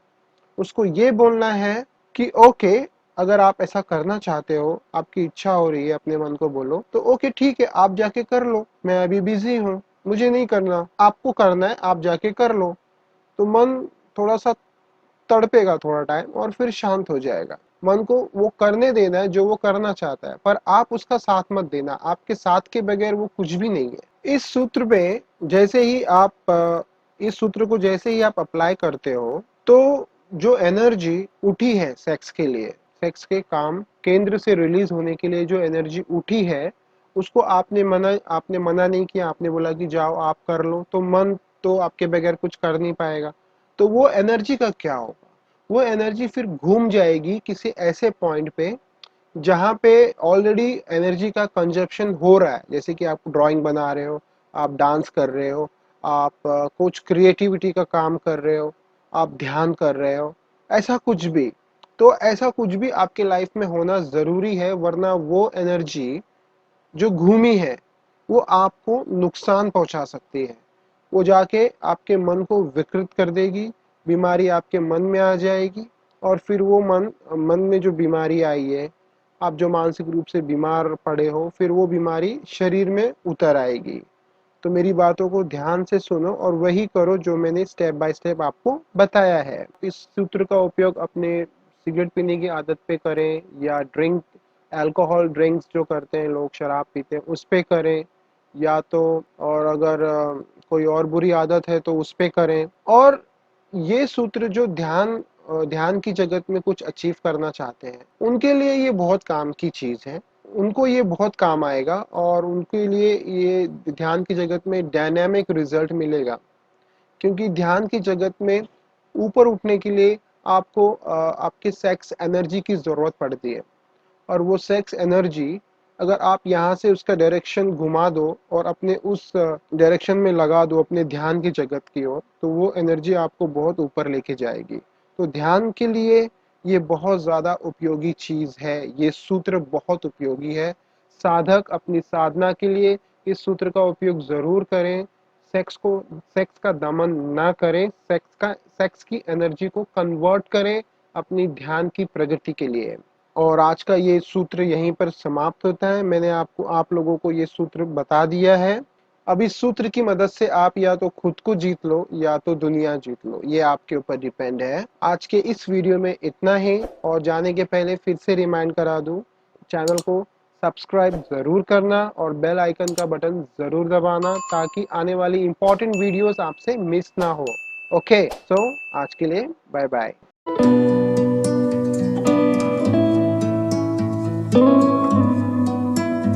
सर्वप्रथम सद्गुरु ओशो को नमन। बहुत कुछ मिला है मुझे ओशो से। आज का वीडियो बहुत ख़ास है। आज के इस वीडियो में मैं आप लोगों को बहुत ज़्यादा इम्पोर्टेंट बात बताने वाला हूँ, जो आप सभी के दिल में बसती हैं और उठती रहती हैं। वो बातें वही मैं बताने वाला हूँ, जो हमेशा से थी, हैं और रहेंगी हर इंसान के अंदर। सर्वप्रथम मैं आपको ये बता दूँ कि सनातन का मतलब क्या होता है। ये कहा जाता है कि हिंदू धर्म सनातन धर्म है। हर धर्म के लोग अपने धर्म को महान समझते हैं, बड़ा समझते हैं, और समझना भी चाहिए, वरना वो उसका पालन कैसे कर पाएंगे। लेकिन सनातन का जो अर्थ है वो ये है कि जो हमेशा से था, है और हमेशा रहेगा। और जो प्रश्न हमारे अंदर सनातन काल से है, जो आज भी है और आगे भी रहेगा, वो प्रश्न मनुष्य के अपने प्रश्न हैं, जो हर मनुष्य के अंदर से उठते हैं और उसको परेशान करते हैं और उसको उन प्रश्नों के उत्तर ढूंढने के लिए विवश करते हैं और अपनी अपनी बुद्धि के अनुसार, अपने एनवायरनमेंट के अनुसार, जो उनके आसपास है, ज्ञान के अनुसार वो उनके अपने अपने अर्थ निकाल लेता है और उसी के साथ पूरा जीवन निकाल लेता है। पर सत्य क्या है, किसने पहचाना? जो असली सत्य है उसको किसने देखा? वो किसको मिला? ये किसे पता? क्या पता जो मुझे मेरा सत्य मिला है, जो आपको आपका सत्य मिला है, वही सत्य है या सत्य कुछ और है? पर इसको मापने का, परखने का एक मापदंड है जो मुझे दिखाई दिया। अब आपको जो दिखाई देगा आप उसके हिसाब से तय करना। मुझे जो दिखाई दिया मैं वो शेयर करता हूँ आप लोगों से। अगर आप लोगों को लगता है कि जो मैंने जाना वही अंतिम और परम सत्य है और इसके अलावा और कोई सत्य नहीं, तो माफ़ करना, आप अभी तक उसको नहीं जान पाए। जो परम सत्य है, जो असली चीज़ है, जब उसको कोई जान लेता है तब वो ये बोलता है कि मेरा सत्य भी सही है, सच है, और आपका सत्य भी सही और सच है। सिर्फ मेरा ही नहीं, आप भी सच है और मैं भी सच हूँ और वो भी सच है और वो भी, सब कुछ सच है। सबका सत्य एक ही है, बस दृष्टिकोण, जगह अलग अलग है उसको देखने की, मापने की, परखने की और उसको जीने की। जब भेद मिट जाए सत्य का सत्य से, जब सामने वाला गलत ना हो और ना आप खुद गलत हो, तब समझना कि आपने सच जाना। अन्यथा आपका सच पूरा सच नहीं है, अधूरा है कहीं ना कहीं। अब हम आते हैं अपने मेन टॉपिक पे कि सनातन काल से जो मनुष्य के मन में प्रश्न उठते हैं वो क्या है, और जो सनातन काल तक आगे उठते रहेंगे हर एक के मन में, वो क्या है। जब कोई भी इंसान थोड़ा बड़ा होता है तो वो सबसे पहले स्वयं को देखता है आईने में, किसी और की नज़रों में, फिर वो खुद के बारे में सोचता है। पहली बार जब वो छोटा बच्चा ही होता है तब से ही प्रश्न उठने शुरू होते हैं। तब वो पूछता है कि मैं कौन हूँ, तो उसको माँ ये जवाब देती है कि तू मेरा बेटा है, मेरी बेटी है। फिर उसको उसका नाम बताया जाता है, उसको उसकी जाति बताई जाती है, उसका धर्म बताया जाता है, उसको उसकी नेशनैलिटी बताई जाती है और फिर उसको भगवान के बारे में भी बताया जाता है। तुम्हारा ये भगवान है और तुमको अपने इस भगवान की इस तरह पूजा करनी है। और इसी प्रश्नों के उत्तर को जो आदमी जितना सेटिस्फाइड होता उतना उस हिसाब से वो अपना लाइफ जीता है। ये प्रज्ञा पे डिपेंड है कि आपकी प्रज्ञा कितनी है, कैसी है। आपकी प्रज्ञा अभी ज़्यादा अगर डेवलप नहीं हुई है तो आप साधारण उत्तरों से, आंसर से, जो बताए जाते हैं आपके माँ बाप द्वारा, गुरुओं द्वारा, समाज द्वारा, वो सुनकर आप सेटिस्फाइड हो जाते हैं। हर धर्म के लोग अलग अलग बातें अपने बंदों को, अपने सोसाइटी के लोगों को बताते हैं, बच्चों को बताते हैं और उसको ही वो सत्य मानकर पूरी जिंदगी जीता है। उसी को सत्य मानकर वो खुद को सही मानता है और दूसरों को गलत मानता है। ये प्रज्ञा की कमी के कारण होता है। अगर प्रज्ञा आपकी स्ट्रांग है, बड़ी है, तो आप उन प्रश्नों के उत्तर पर, उन प्रश्नों के जो उत्तर मिलते हैं आपको, उनके ऊपर भी प्रश्न करते हैं। अगर ऐसा है तो ऐसा क्यों नहीं।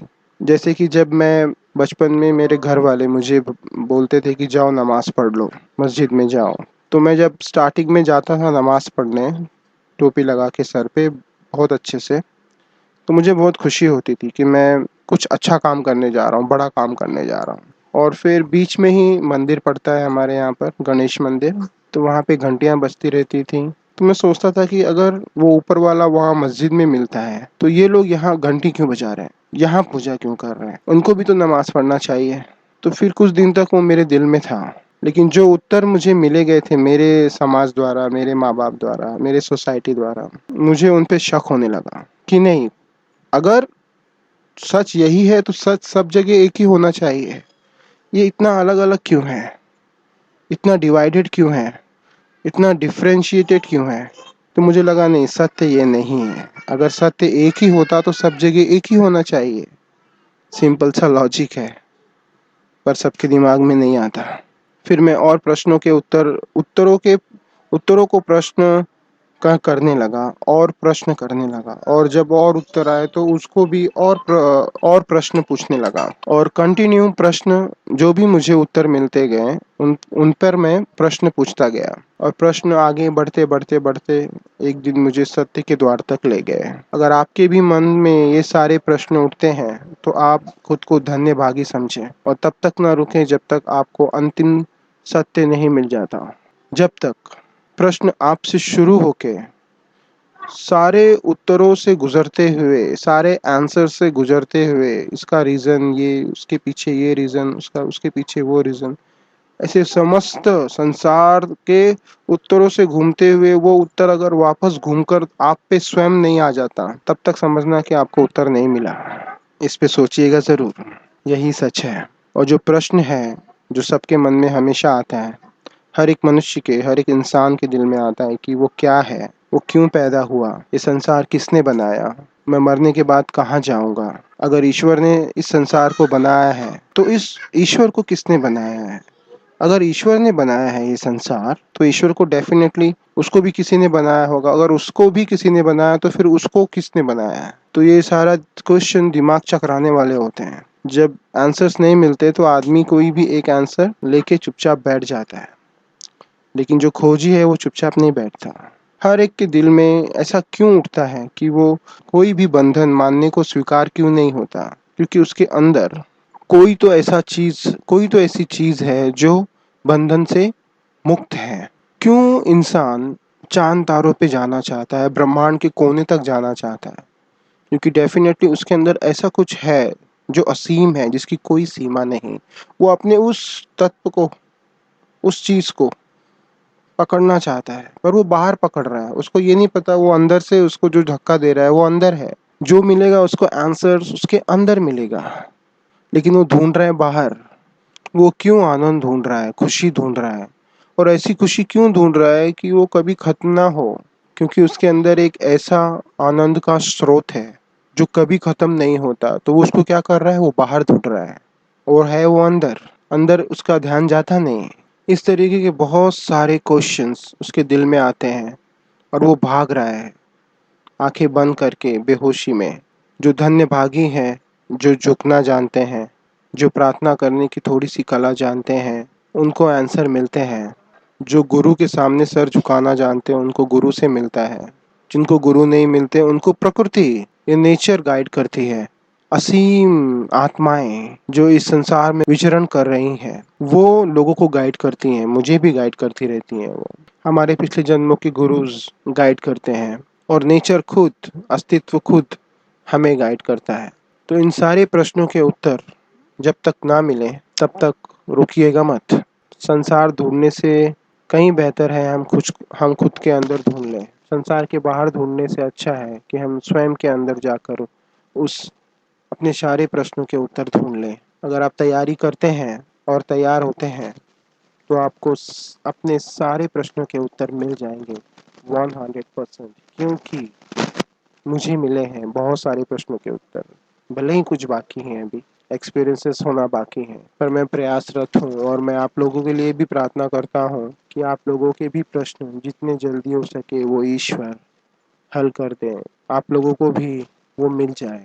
इसी के साथ ये आज का ये वीडियो मैं यहीं पे ख़त्म करता हूँ। आपके कोई भी प्रश्न हो इस वीडियो से रिलेटेड, कमेंट बॉक्स में पूछिए मुझसे, या बताइए क्या रह गया, या कुछ भी जो आप कहना चाहते हैं कमेंट बॉक्स में लिखिए।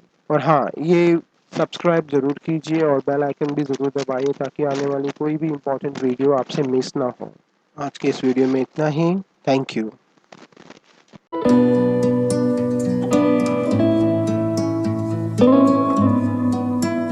Hello guys, welcome to my channel मैथ्रे। आज मैं फिर से अपना एक अनुभव आप लोगों के साथ शेयर करने वाला हूँ, अपने ग्रैटिट्यूड का अनुभव, जो कि बहुत ही अमेजिंग था।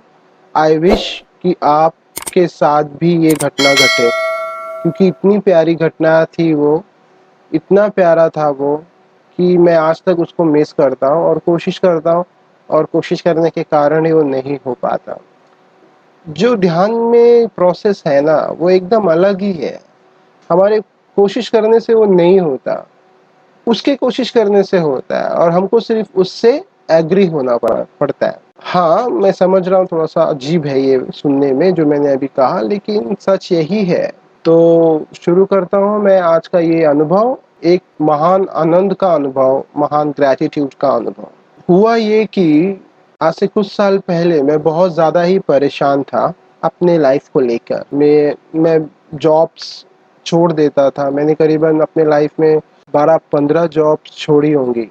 बहुत सारी कंपनीज में मैंने काम किया, अच्छी कंपनी में, Raptakos and Brett, Reliance insurance, Aviva life insurance, Thums Up company में भी मैंने काम किया हुआ है, और भी बहुत सारी कंपनी, टाटा हनीवेल मैंने छोड़ दी, और भी बहुत सारी, तो याद भी नहीं मैंने कितनी कंपनीज छोड़ी थी, नाम तक याद नहीं मुझे, लेकिन बहुत सारी जॉब्स छोड़ी मैं। पर कभी जब भी मैं कोई जॉब ज्वाइन करता तो मुझे ऐसा लगता कि मुझे ये नहीं करना। ये नहीं पता था कि क्या करना है, बस ये पता होता था कि ये तो नहीं करना। तो फिर मुझे तकलीफ होने लगती थी वहाँ पे, उस जगह पे, वो उस माहौल में, उन लोगों के बीच। मुझे ऐसा लगता था कि मैं कहीं आगे फंस गया हूँ और मुझे ये तो नहीं करना। तो फिर मैं वो जॉब छोड़ देता था, जिसकी वजह से मेरे घर वाले बहुत परेशान हुए। मेरे मॉम, डैड, मेरी बीवी, सब लोग ने बहुत ज़्यादा तकलीफ हुई उन सबको, क्योंकि मैं बार बार जॉब छोड़ देता था, पैसे की प्रॉब्लम्स आ जाती थी, और फिर मैं फिर से नया जॉब ढूंढता, फिर करता थोड़ा दिन और फिर छोड़ देता। तो इससे मेरे लाइफ में बहुत ज़्यादा डिसबैलेंस आ गया, और फिर मैं बहुत ज़्यादा परेशान होके बहुत दुखी रहने लगा। डिसअपॉइंटमेंट हो गया, मुझे डिप्रेशन हो गया, एंजाइटी हो गई। मैं एंजाइटी की दवा लेने लगा, और फिर एक दिन ऐसे ही मैं, हमारे यहाँ पे, हमारे एरिया में एक कल्पना थिएटर है, उस कल्पना थिएटर के पास मैं किसी काम से गया हुआ था। वहाँ पे मैं नीचे खड़े होके सोच रहा था कि मेरे साथ ऐसा क्यों हुआ, मैंने ऐसा क्या कर्म किया जिसकी वजह से मुझे ये सब झेलना पड़ रहा है, मैंने किसके साथ क्या गलत किया या क्या हुआ, प्रॉब्लम क्या है, कुछ समझ में नहीं आ रहा था। और फिर मेरे मन में एक विचार आया कि इब्राहिम, इतना बुरा भी तो नहीं है तेरा लाइफ, अगर तुम अपनी लाइफ में देखो तो बहुत कुछ अच्छा है। मैंने रिप्लाई में कहा कि हाँ, बहुत कुछ अच्छा तो है। मैंने बोला मेरे माँ बाप इतने अच्छे हैं, मेरा घर, मेरा खानदान, मेरी बीवी इतनी अच्छी है, मेरा भाई इतना अच्छा है, मुझे बेटा है वो इतना अच्छा है, मेरी बहन जो मुझे सपोर्ट करती है वो इतनी अच्छी है, और बाकी लोग भी हैं जो मुझे सपोर्ट करते हैं, प्यार करते हैं मुझे। मैं बोला ये सब तो अच्छे ही है, मेरे दोस्त लोग हैं जो मुझे सपोर्ट और प्यार करते हैं। मैं बोला ये लोग भी तो अच्छे हैं। मैं बोला इतने सारे अच्छे लोग हैं मेरे पास, मेरी लाइफ तो बहुत अच्छी है, सब कुछ तो है मेरे पास। और फिर मैंने उस परमात्मा, उस ईश्वर को ऊपर देखा, और मैंने उसको थैंक यू बोलना शुरू किया कि हे ईश्वर, तेरा धन्यवाद, तूने मेरे लाइफ इतना अच्छा बनाया है, मेरे लाइफ को, मेरे लाइफ में इतनी प्रॉब्लम्स होने के बावजूद मेरे लाइफ में इतनी अच्छी चीज़ें तूने मुझे दी, ऐसी सिचुएशन होने के बाद भी सब कुछ मेरे लाइफ में अच्छा था, तूने मुझे ये अच्छा दिया, वो अच्छा दिया, सब ऐसे बोलने लगा, और थैंक यू और थैंक यू और थैंक यू बोलने लगा। और मैं सच में इतना दिल से थैंक यू बोल रहा था कि अचानक से कुछ हुआ। मुझे ऐसा स्ट्रांगली फील हुआ कि मेरे दिल में एक खिड़की खुली और परम आनंद का मुझे अनुभव हुआ, और मुझे इतनी खुशी हुई, इतना आनंद महसूस हुआ कि मैं बोला ये क्या हुआ मेरे साथ, बोला ये क्या है। और फिर मैंने चाहा कि ये और हो, और जैसे मैंने चाहा ये और हो, ये आनंद और मिले, वो आनंद बहना बंद हो गया। फिर वैसा आनंद फिर दोबारा मुझे महसूस नहीं हुआ। जो लोग ये कहानी में या कहावत में बोलते हैं ना कि दिल की खिड़की खुलती है, वो सच में खुलती है, क्योंकि मेरी खुली है। और जब वो खिड़की खुलती है ना, तो परम आनंद का अनुभव होता है। तो जब ये खिड़की खुली तो इतना मुझ पर एनर्जी का बरसाव हुआ, या क्या हुआ पता नहीं, लेकिन परम आनंद कुछ टाइम तक था।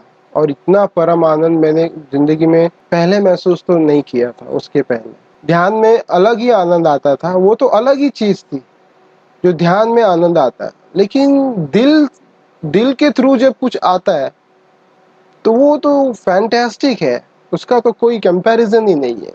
तो फिर वो आनंद आया, फिर मैंने चाहा वो कंटिन्यू रहे, तो वो नहीं रहा, वो होना बंद हो गया। उसके बाद वो चला गया। तो फिर मुझे ये चीज़ समझ में आई, अगर हम अपने लाइफ में जो जो है उसके लिए बिना शर्त, बिना कुछ मांगे, मतलब बिना शर्त परमात्मा को थैंक यू बोलें, उसका थैंक यू बोलते रहें और उसके थैंक यू में ही जिए कि तूने कितना अच्छा मेरी लाइफ दिया है, सब कुछ कितना अच्छा दिया है, तो सच में वहां से रिप्लाई आता है। सेम एक्सपीरियंस पर ओशो क्या कह रहे हैं ये सुनिए।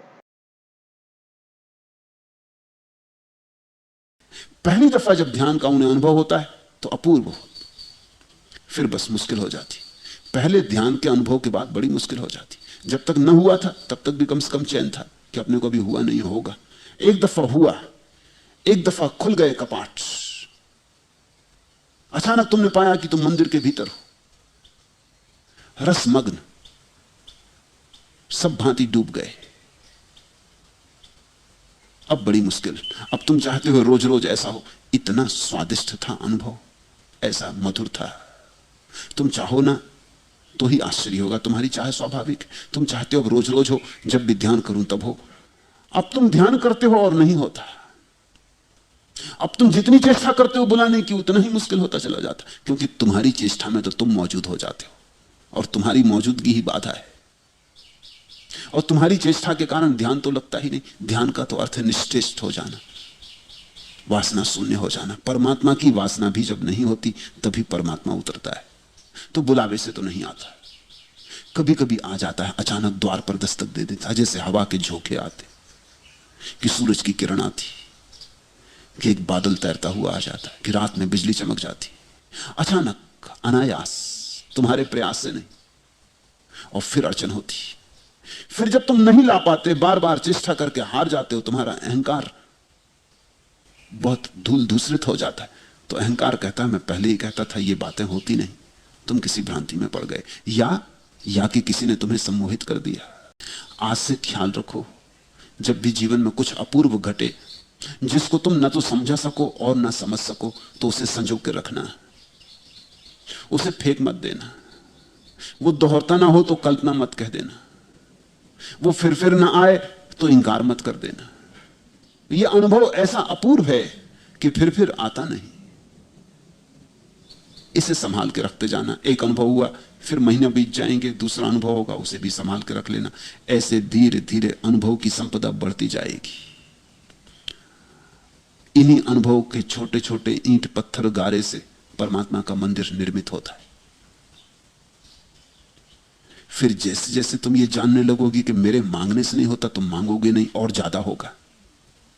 जब तुम देखोगे कि बिना मांगे खूब होता है, तो फिर तुम मांगोगे ही क्यों, फिर रोज रोज होगा। जब तुम बिल्कुल जान लोगे ये बात कि मेरी जरा सी भी चेष्टा बाधा बन जाती है, तो तुम बिल्कुल निश्चित हो जाओगे। अजगर करे न चाकरी, पंछी करे न काम, दास मलूका कह गए सबके दाता राम। फिर तो तुम अजगर जैसे हो जाओगे, फिर तो तुम पंछियों जैसे हो जाओगे। फिर तो तुम कहोगे परमात्मा देने वाला है, मैं मांगू ही क्यों। दास मलूका कह गए सबके दाता राम, वो देता ही है, तो मांगना क्या, मांग के और भिखारी क्यों बनना। जैसे जैसे तुम्हारी मांग और वासना क्षीण होती जाएगी, तुम पाओगे अनुभव रोज बरसने लगा। फिर ऐसी घड़ी आ जाती जब अनुभव जाता ही नहीं, रोशनी तुम्हें घेरे ही रखती। उस घड़ी को ही हम संतत्व कहते हैं। जब सत्य तुम्हारे भीतर 24 घड़ी बरसता रहता है, तब तुम संत हुए। आप लोगों को best of luck, all the best. जो जो अच्छी विशेष सब आपको लिए, आप लोगों के लिए, आपके लिए मैं करता हूँ कि आपको भी इसका अनुभव हो। एक बार थैंक यू बोल के देखो पूरे दिल से, बिना शर्त के मुझे अच्छा अनुभव होगा इन रिटर्न, वो नहीं। मतलब जो आपके पास अच्छा है उसके लिए थैंक यू बोलो। देखो आपके पास बहुत कुछ अच्छा है, आपके पास आपका अपना शरीर है जो अच्छे से चल रहा है, आंखें देख रही हैं, आपकी सांसें चल रही हैं, आप चल रहे हो, फिर रहे हो, आप खाना खा रहे हो, खाना डाइजेस्ट हो रहा है। फिर आपके अपने परिवार में देखिए आपके कितने लोग आपका केयर करते हैं, दोस्त लोग देखें कितने लोग हैं जो आपको मानते हैं। देखिए बहुत कुछ अच्छा है। अब वो जो भी अच्छा है आपके लाइफ में उसके लिए थैंक यू बोलो और दिल से बोलो, और फिर देखो आज वो परम आनंद आप पे भी गिरेगा। तो ऑल द बेस्ट आप लोग के लिए। आप मैं विश करता हूँ उस ईश्वर से कि आपके साथ ये हो। तो आज की इस वीडियो में इतना ही। Thank you for watching this video. और चैनल सब्सक्राइब नहीं किया तो कर लें, बेल आइकन भी दबा दें ताकि आने वाली कोई भी इंपॉर्टेंट वीडियो आपसे मिस ना हो। तो मिलते हैं हमारे नेक्स्ट वीडियो में। Thank you.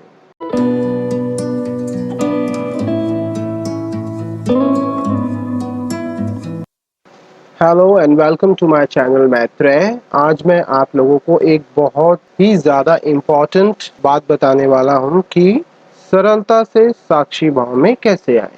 साक्षी भाव से ही ध्यान का सारे अचीवमेंट जुड़े हुए हैं, अध्यात्म की सारी अचीवमेंट्स जुड़ी हुई है, मुक्ति की सारी अचीवमेंट्स जुड़ी हुई है।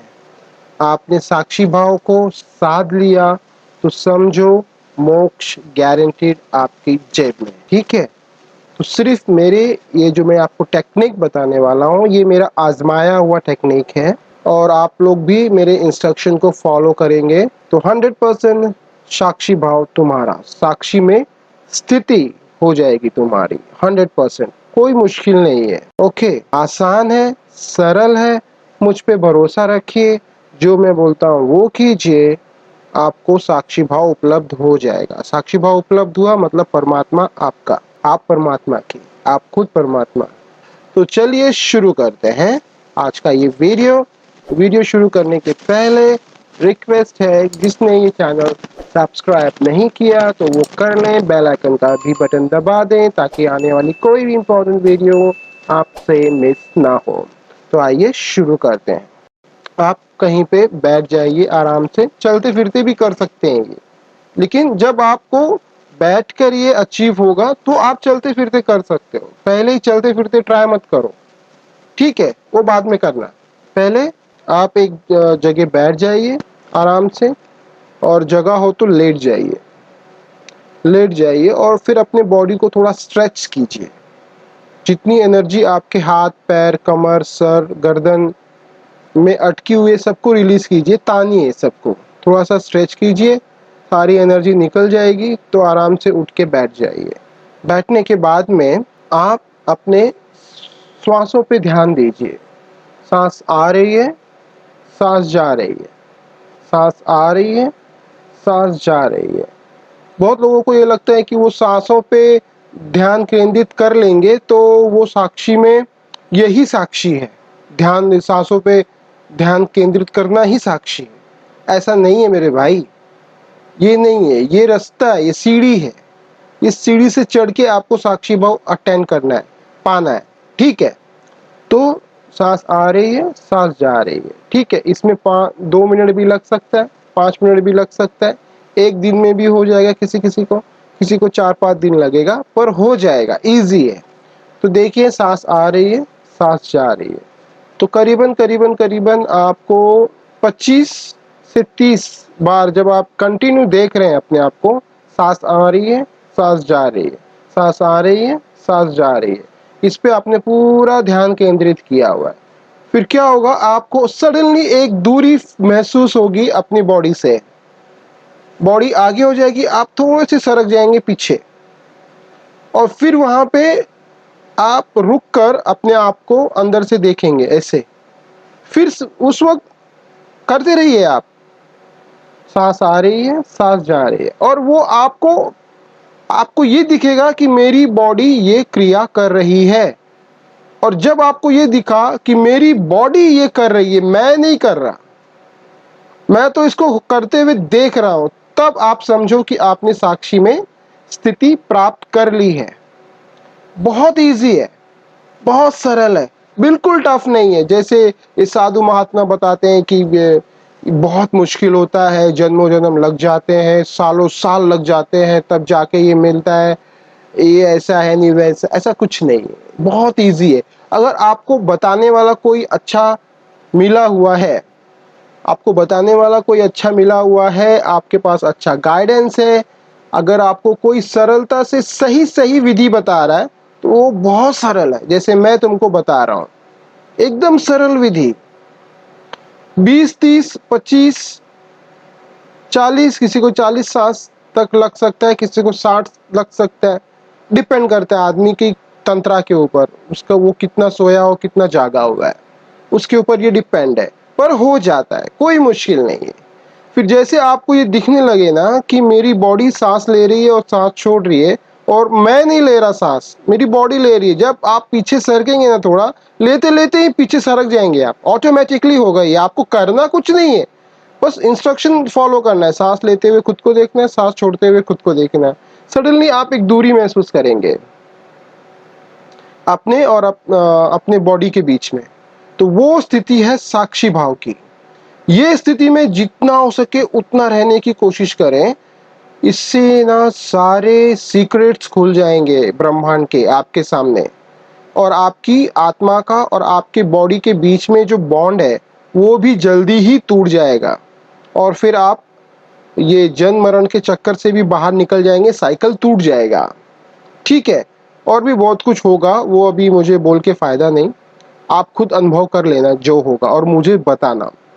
ठीक है, मेरे कमेंट बॉक्स में भी डाल देना, चाहिए तो मेरे मुझसे कांटेक्ट कर लेना, मेरा कांटेक्ट नंबर मैंने दिया हुआ है। ठीक है, तो ये है एकदम सरल तरीका साक्षी भाव में आने का। इससे सरल तरीका मेरे को तो नहीं लगता है किसी ने और ने दिया होगा अभी तक। उसने तो अपने बहुत सारे प्रवचन में यही सेम तरीका बताया हुआ है। ठीक है, आप ये करिए, साक्षी भाव में स्थित रहिए, जितना हो सके ज्यादा साक्षी भाव में स्थित रहिए, आपको जो जो चाहिए सब मिल जाएगा, जो जो चाहिए सब मिल जाएगा। आपको मोक्ष मिल जाएगा, आपको परमात्मा मिल जाएगा, आपको ब्रह्म ज्ञान मिल जाएगा, सब मिल जाएगा, जो जो चाहिए वो सब मिल जाएगा। तो ऑल द बेस्ट आप लोगों के लिए। कोई डाउट है, कुछ पूछना है तो आप मुझसे कमेंट बॉक्स में पूछ सकते हैं। ओके, मुझे कॉल भी कर सकते हैं, यथासंभव जो मुझसे होगा मैं आप लोगों की हेल्प करूंगा। ईश्वर आप लोगों को सफलता दे, ध्यान की जगत में, आत्मा की जगत में, स्पिरिचुअल जगत में। मेरा शुभकामनाएं, मेरी शुभकामनाएं आप लोगों के आपके साथ में है। डोंट वरी, सब कुछ ठीक हो जाएगा। ठीक तो है ही, जो नहीं है वो भी ठीक हो जाएगा। और अगर कुछ ठीक नहीं होगा तो होगा क्या, डेफिनेटली सब ठीक ही होने वाला है सब। ओके, सो डोंट वरी, सब ठीक हो जाएगा। अगर ठीक नहीं है तो सब ठीक हो जाएगा। तो आज के इस वीडियो में इतना ही, और चैनल सब्सक्राइब कर ले, नहीं किया हो तो बेल का आइकन भी दबा दें, और जो भी आपके डाउट है, कमेंट है, पूछना है, कमेंट बॉक्स में पूछ लीजिए। ठीक है, और मिलते हैं हमारे नेक्स्ट वीडियो में। Thank you.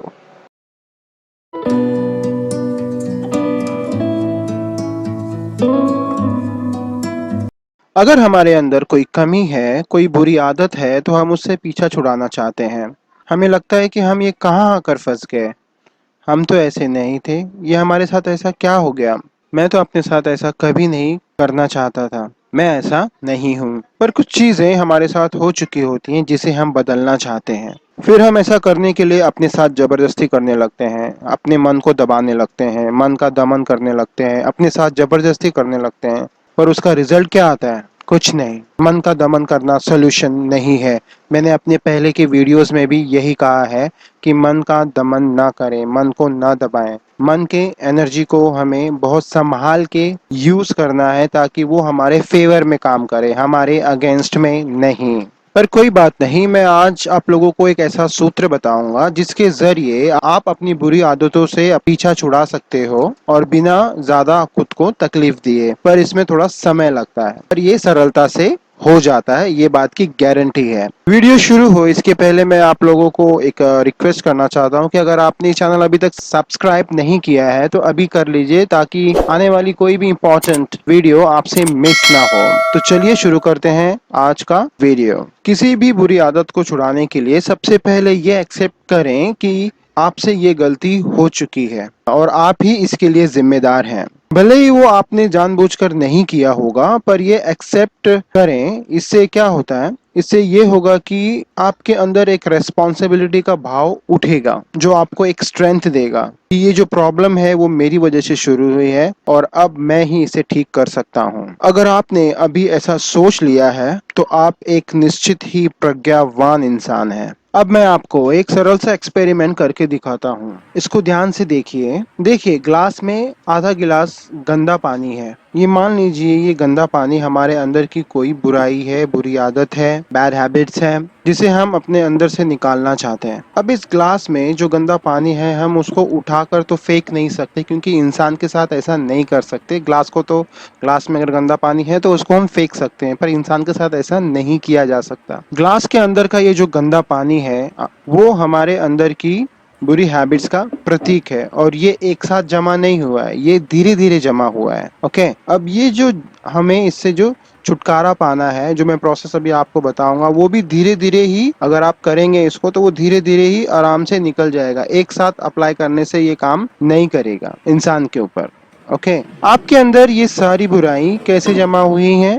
किसी बुरी सिचुएशन से, बुरे दोस्तों के संगत से, बुरे हालात से, या हमारी किसी अपनी कमजोरी से। ठीक वैसे ही हमें इसे बाहर निकालना होगा धीरे धीरे, पर इसे निकालने का एक तरीका है। गंदे पानी की फिक्र मत कीजिए, बस ग्लास को साफ पानी से भरने की फिक्र कीजिए। अब हम इसमें एक काम करते हैं, इसमें हम साफ पानी डालने लगते हैं और देखिए क्या होता है। साफ पानी डालते ही ग्लास के अंदर का जो पानी है वो अपनी असलियत खोने लगता है, और थोड़े ही देर में देखिए क्या होता है। पूरा गंदा पानी ओवरफ्लो होके धीरे धीरे से बह जाता है। यानी हमारी सारी बुराई धीरे धीरे इसी तरह बाहर निकालनी है। बस यही करना है हमें अपने साथ या किसी अपनों के साथ। अपने अंदर की किसी भी बुराई को खत्म करने के बजाय आप अपने लाइफ में कुछ पॉजिटिव आदत अपनाने की कोशिश करें। जादू एक दिन में नहीं होगा, पर होगा, ये बात पक्की है। तो हम करें क्या? शुरुआत कर सकते हैं रोज 2 मिनट के ध्यान से या 5 मिनट के ध्यान से। आप अपने लाइफ के इस बड़े से प्रॉब्लम को खत्म करने के लिए 2 मिनट या 5 मिनट तो दे ही सकते हो। आप सिर्फ काम कीजिए कि 2 मिनट रोज ध्यान करना शुरू कीजिए। ध्यान कैसे करना है मैं आपको बताता हूँ। ध्यान के अलावा भी कुछ स्टेप्स हैं, वो भी आप कर सकते हैं, मैं वो आगे बताता हूँ। पहले मैं आपको ध्यान के बारे में बता देता हूँ। ध्यान करने के लिए कुछ भी नहीं करना है आपको, सिर्फ सिर्फ सिर्फ और सिर्फ शांति से नहाने के बाद सुबह या शाम के वक्त, जब आपको टाइम मिले, संध्या काल में, जब सूरज डूबने की प्रक्रिया में होता है तब, और जब सुबह, आप कभी भी कर सकते हो। ठीक है, तो आप नहा धो के फ्रेश हो जाइए और फिर शांति से कहीं पे एक जगह पे बैठ जाइए। अगर आपके आसपास शांति नहीं है तो भी चलेगा, है तो अच्छी बात है, ये तो और अच्छी बात है।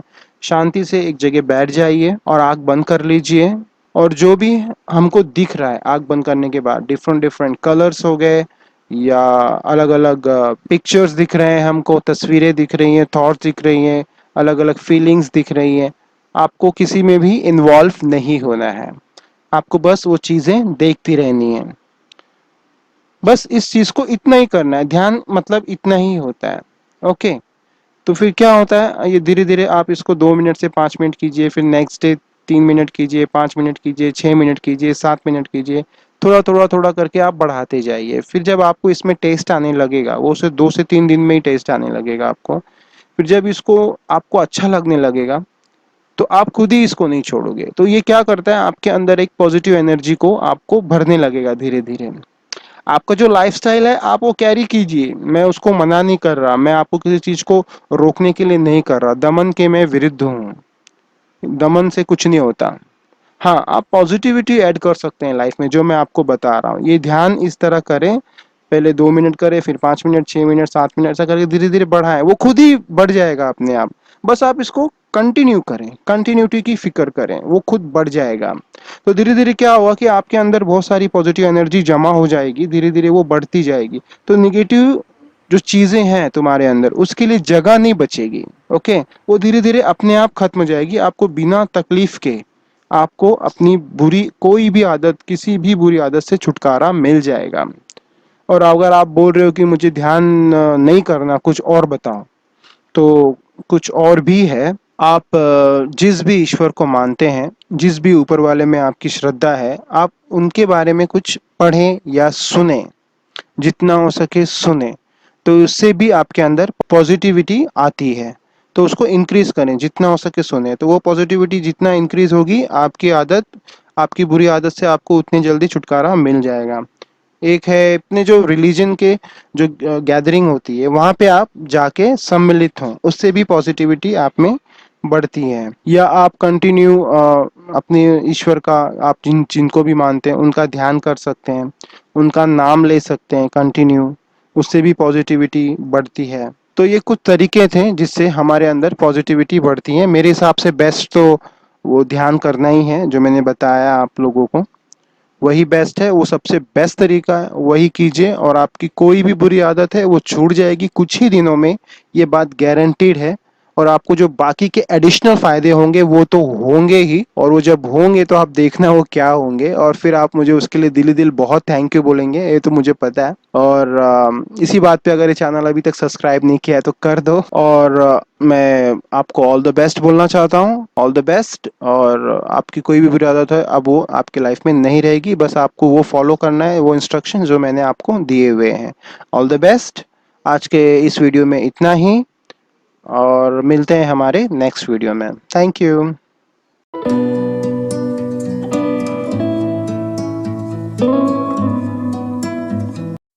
सर्वप्रथम सद्गुरु ओशो को नमन, और आपके भीतर विराजमान ईश्वर को मेरा नमन स्वीकार हो। आज का टॉपिक है exact one reason behind every great success.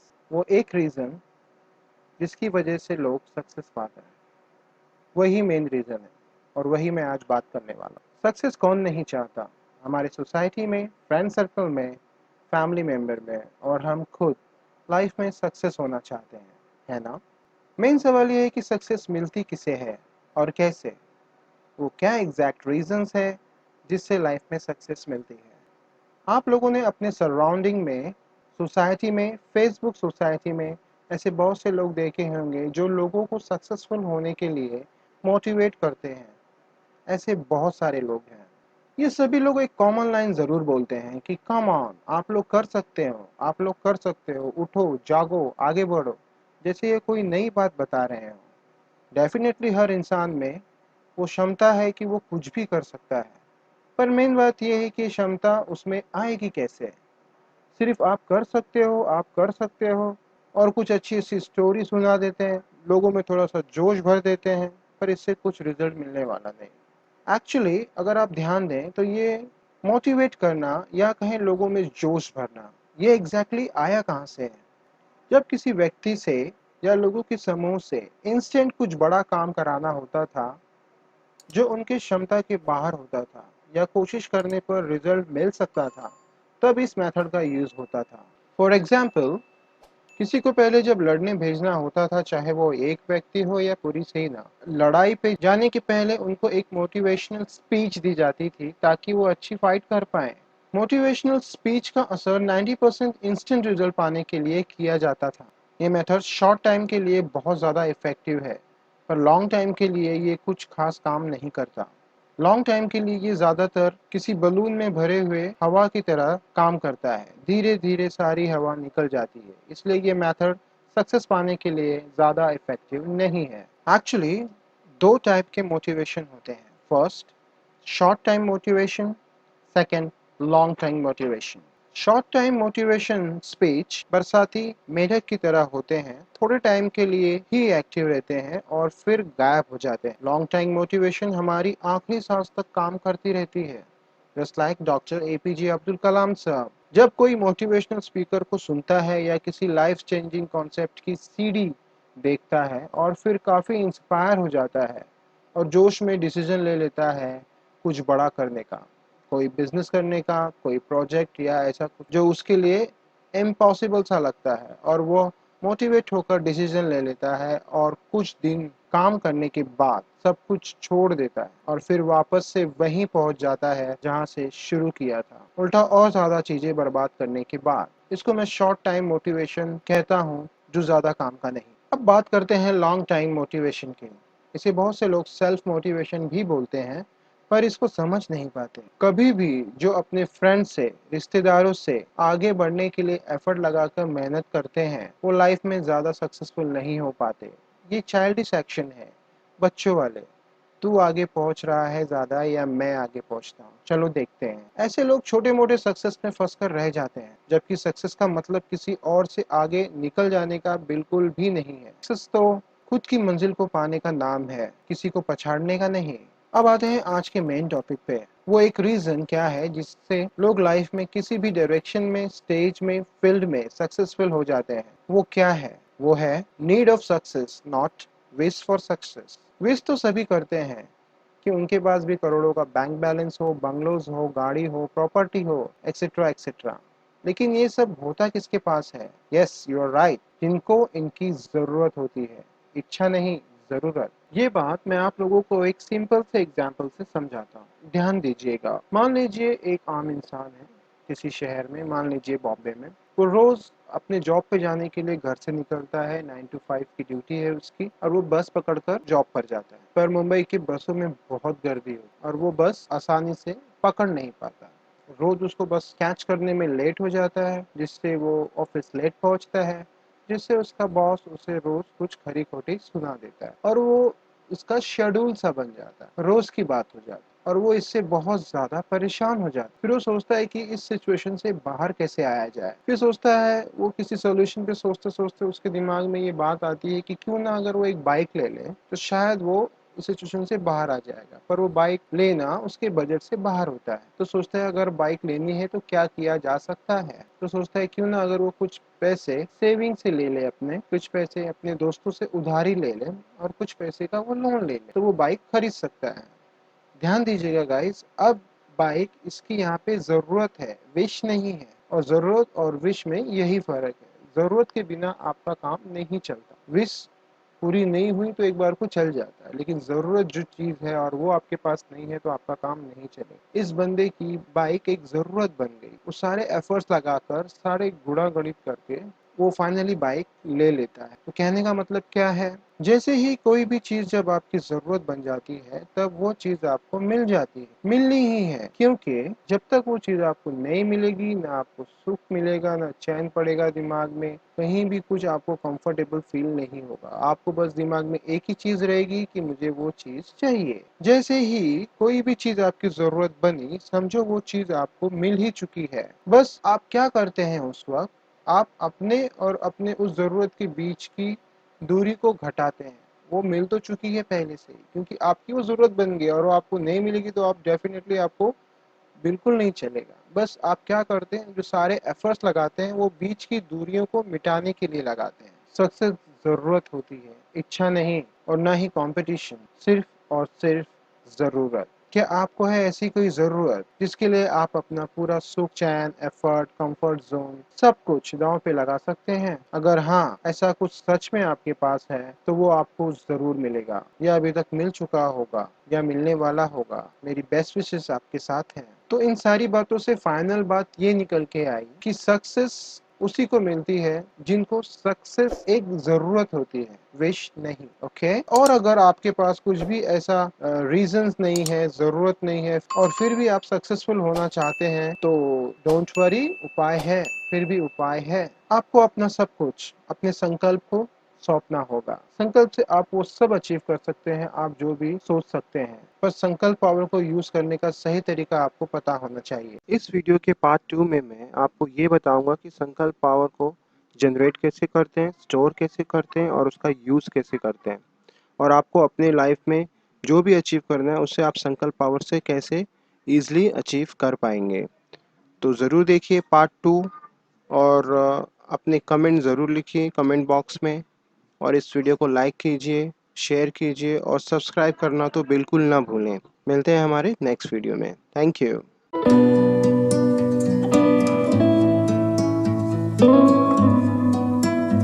अगर हमारे अंदर कोई कमी है, कोई बुरी आदत है, तो हम उससे पीछा छुड़ाना चाहते हैं। हमें लगता है कि हम ये कहाँ आकर फंस गए, हम तो ऐसे नहीं थे, ये हमारे साथ ऐसा क्या हो गया। मैं तो अपने साथ ऐसा कभी नहीं करना चाहता था, मैं ऐसा नहीं हूँ। पर कुछ चीजें हमारे साथ हो चुकी होती हैं जिसे हम बदलना चाहते हैं। फिर हम ऐसा करने के लिए अपने साथ जबरदस्ती करने लगते हैं, अपने मन को दबाने लगते हैं, मन का दमन करने लगते हैं, अपने साथ जबरदस्ती करने लगते हैं। पर उसका रिजल्ट क्या आता है? कुछ नहीं। मन का दमन करना सॉल्यूशन नहीं है। मैंने अपने पहले के वीडियोस में भी यही कहा है कि मन का दमन ना करें, मन को ना दबाएं। मन के एनर्जी को हमें बहुत संभाल के यूज करना है ताकि वो हमारे फेवर में काम करे, हमारे अगेंस्ट में नहीं। पर कोई बात नहीं, मैं आज आप लोगों को एक ऐसा सूत्र बताऊंगा जिसके जरिए आप अपनी बुरी आदतों से पीछा छुड़ा सकते हो और बिना ज्यादा खुद को तकलीफ दिए। पर इसमें थोड़ा समय लगता है, पर ये सरलता से हो जाता है, ये बात की गारंटी है। वीडियो शुरू हो इसके पहले मैं आप लोगों को एक रिक्वेस्ट करना चाहता हूं कि अगर आपने चैनल अभी तक सब्सक्राइब नहीं किया है तो अभी कर लीजिए, ताकि आने वाली कोई भी इंपॉर्टेंट वीडियो आपसे मिस ना हो। तो चलिए शुरू करते हैं आज का वीडियो। किसी भी बुरी आदत को छुड़ाने के लिए सबसे पहले ये एक्सेप्ट करें कि आपसे ये गलती हो चुकी है और आप ही इसके लिए जिम्मेदार हैं। भले ही वो आपने जानबूझकर नहीं किया होगा, पर ये एक्सेप्ट करें। इससे क्या होता है, इससे ये होगा कि आपके अंदर एक रेस्पॉन्सिबिलिटी का भाव उठेगा जो आपको एक स्ट्रेंथ देगा कि ये जो प्रॉब्लम है वो मेरी वजह से शुरू हुई है और अब मैं ही इसे ठीक कर सकता हूँ। अगर आपने अभी ऐसा सोच लिया है तो आप एक निश्चित ही प्रज्ञावान इंसान हैं। अब मैं आपको एक सरल सा एक्सपेरिमेंट करके दिखाता हूँ। इसको ध्यान से देखिए। देखिए, ग्लास में आधा गिलास गंदा पानी है। ये मान लीजिए ये गंदा पानी हमारे अंदर की कोई बुराई है, बुरी आदत है, बैड हैबिट्स है, जिसे हम अपने अंदर से निकालना चाहते हैं। अब इस ग्लास में जो गंदा पानी है हम उसको उठाकर तो फेंक नहीं सकते, क्योंकि इंसान के साथ ऐसा नहीं कर सकते। ग्लास को तो, ग्लास में अगर गंदा पानी है तो उसको हम फेंक सकते हैं, पर इंसान के साथ ऐसा नहीं किया जा सकता। ग्लास के अंदर का ये जो गंदा पानी है वो हमारे अंदर की बुरी हैबिट्स का प्रतीक है और ये एक साथ जमा नहीं हुआ है, ये धीरे धीरे जमा हुआ है। ओके, अब ये जो हमें इससे जो छुटकारा पाना है, जो मैं प्रोसेस अभी आपको बताऊंगा, वो भी धीरे धीरे ही अगर आप करेंगे इसको तो वो धीरे धीरे ही आराम से निकल जाएगा। एक साथ अप्लाई करने से ये काम नहीं करेगा इंसान के ऊपर। ओके, आपके अंदर ये सारी बुराई कैसे जमा हुई हैं? किसी बुरी सिचुएशन से, बुरे दोस्तों के संगत से, बुरे हालात से, या हमारी किसी अपनी कमजोरी से। ठीक वैसे ही हमें इसे बाहर निकालना होगा धीरे धीरे। पर इसे निकालने का एक तरीका है। गंदे पानी की फिक्र मत कीजिए, बस ग्लास को साफ पानी से भरने की फिक्र कीजिए। अब हम इसमें एक काम करते हैं, इसमें हम साफ पानी डालने लगते हैं और देखिए क्या होता है। साफ पानी डालते ही ग्लास के अंदर का जो पानी है वो अपनी असलियत खोने लगता है और थोड़े ही देर में देखिए क्या होता है। पूरा गंदा पानी ओवरफ्लो होके धीरे धीरे से बह जाता है। यानी हमारी सारी बुराई धीरे धीरे इसी तरह बाहर निकालनी है। बस यही करना है हमें अपने साथ या किसी अपनों के साथ। अपने अंदर की किसी भी बुराई को खत्म करने के बजाय आप अपने लाइफ में कुछ पॉजिटिव आदत अपनाने की कोशिश करें। जादू एक दिन में नहीं होगा, पर होगा, ये बात पक्की है। तो हम करें क्या? शुरुआत कर सकते हैं रोज 2 मिनट के ध्यान से या 5 मिनट के ध्यान से। आप अपने लाइफ के इस बड़े से प्रॉब्लम को खत्म करने के लिए 2 मिनट या 5 मिनट तो दे ही सकते हो। आप सिर्फ काम कीजिए कि 2 मिनट रोज ध्यान करना शुरू कीजिए। ध्यान कैसे करना है मैं आपको बताता हूँ। ध्यान के अलावा भी कुछ स्टेप्स हैं, वो भी आप कर सकते हैं, मैं वो आगे बताता हूँ। पहले मैं आपको ध्यान के बारे में बता देता हूँ। ध्यान करने के लिए कुछ भी नहीं करना है आपको, सिर्फ शांति से नहाने के बाद सुबह या शाम के वक्त, जब आपको टाइम मिले, संध्या काल में, जब सूरज डूबने की प्रक्रिया में होता है तब, और जब सुबह, आप कभी भी कर सकते हो। ठीक है, तो आप नहा धो के फ्रेश हो जाइए और फिर शांति से कहीं पे एक जगह पे बैठ जाइए। अगर आपके आसपास शांति नहीं है तो भी चलेगा, है तो अच्छी बात है, ये तो और अच्छी बात है। शांति से एक जगह बैठ जाइए और आंख बंद कर लीजिए। और जो भी हमको दिख रहा है आंख बंद करने के बाद, डिफरेंट डिफरेंट कलर्स हो गए या अलग अलग पिक्चर्स दिख रहे हैं हमको, तस्वीरें दिख रही हैं, थॉट्स दिख रही हैं, अलग अलग फीलिंग्स दिख रही हैं, आपको किसी में भी इन्वॉल्व नहीं होना है। आपको बस वो चीजें देखती रहनी है। बस इस चीज को इतना ही करना है। ध्यान मतलब इतना ही होता है। ओके, तो फिर क्या होता है, ये धीरे धीरे आप इसको 2 मिनट से 5 मिनट कीजिए, फिर नेक्स्ट डे 3 मिनट कीजिए, 5 मिनट कीजिए, 6 मिनट कीजिए, 7 मिनट कीजिए। थोड़ा थोड़ा थोड़ा करके आप बढ़ाते जाइए। फिर जब आपको इसमें टेस्ट आने लगेगा, वो सिर्फ 2 से 3 दिन में ही टेस्ट आने लगेगा आपको। फिर जब इसको आपको अच्छा लगने लगेगा तो आप खुद ही इसको नहीं छोड़ोगे। तो ये क्या करता है, आपके अंदर एक पॉजिटिव एनर्जी को आपको भरने लगेगा धीरे धीरे। आपका जो लाइफस्टाइल है आप वो कैरी कीजिए, मैं उसको मना नहीं कर रहा, मैं आपको किसी चीज को रोकने के लिए नहीं कर रहा। दमन के मैं विरुद्ध हूँ, दमन से कुछ नहीं होता। हाँ, आप पॉजिटिविटी ऐड कर सकते हैं लाइफ में, जो मैं आपको बता रहा हूँ। ये ध्यान इस तरह करें, पहले 2 मिनट करें, फिर 5 मिनट, 6 मिनट, 7 मिनट, ऐसा करके धीरे-धीरे बढ़ाएँ, वो खुद ही बढ़ जाएगा अपने आप। बस आप इसको कंटिन्यू करें, कंटिन्यूटी की फ़िक्र करें, वो खुद बढ़ जाएगा। तो धीरे-धीरे क्या होगा कि आपके अंदर बहुत सारी पॉजिटिव एनर्जी जमा हो जाएगी, धीरे-धीरे वो बढ़ती जाएगी। तो नेगेटिव जो चीज़ें हैं तुम्हारे अंदर, उसके लिए जगह नहीं बचेगी, ओके? वो धीरे-धीरे अपने आप खत्म हो जाएगी, आपको बिना तकलीफ के आपको अपनी बुरी कोई भी आदत, किसी भी बुरी आदत से छुटकारा मिल जाएगा। और अगर आप बोल रहे हो कि मुझे ध्यान नहीं करना, कुछ और बताओ, तो कुछ और भी है। आप जिस भी ईश्वर को मानते हैं, जिस भी ऊपर वाले में आपकी श्रद्धा है, आप उनके बारे में कुछ पढ़ें या सुनें, जितना हो सके सुने, तो उससे भी आपके अंदर पॉजिटिविटी आती है। तो उसको इंक्रीज करें, जितना हो सके सुने, तो वो पॉजिटिविटी जितना इंक्रीज होगी, आपकी आदत, आपकी बुरी आदत से आपको उतनी जल्दी छुटकारा मिल जाएगा।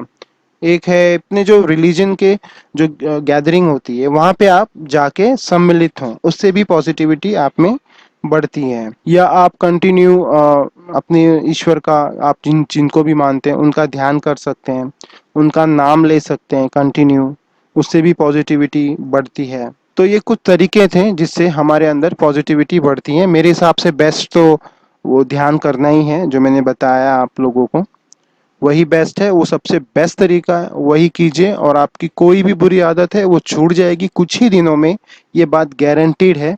और आपको जो बाकी के एडिशनल फायदे होंगे वो तो होंगे ही, और वो जब होंगे तो आप देखना वो क्या होंगे, और फिर आप मुझे उसके लिए दिली दिल बहुत थैंक यू बोलेंगे, ये तो मुझे पता है। और इसी बात पे अगर ये चैनल अभी तक सब्सक्राइब नहीं किया है तो कर दो। और मैं आपको ऑल द बेस्ट बोलना चाहता हूँ, ऑल द बेस्ट। और आपकी कोई भी बुरी आदत है अब वो आपके लाइफ में नहीं रहेगी, बस आपको वो फॉलो करना है, वो इंस्ट्रक्शन जो मैंने आपको दिए हुए हैं।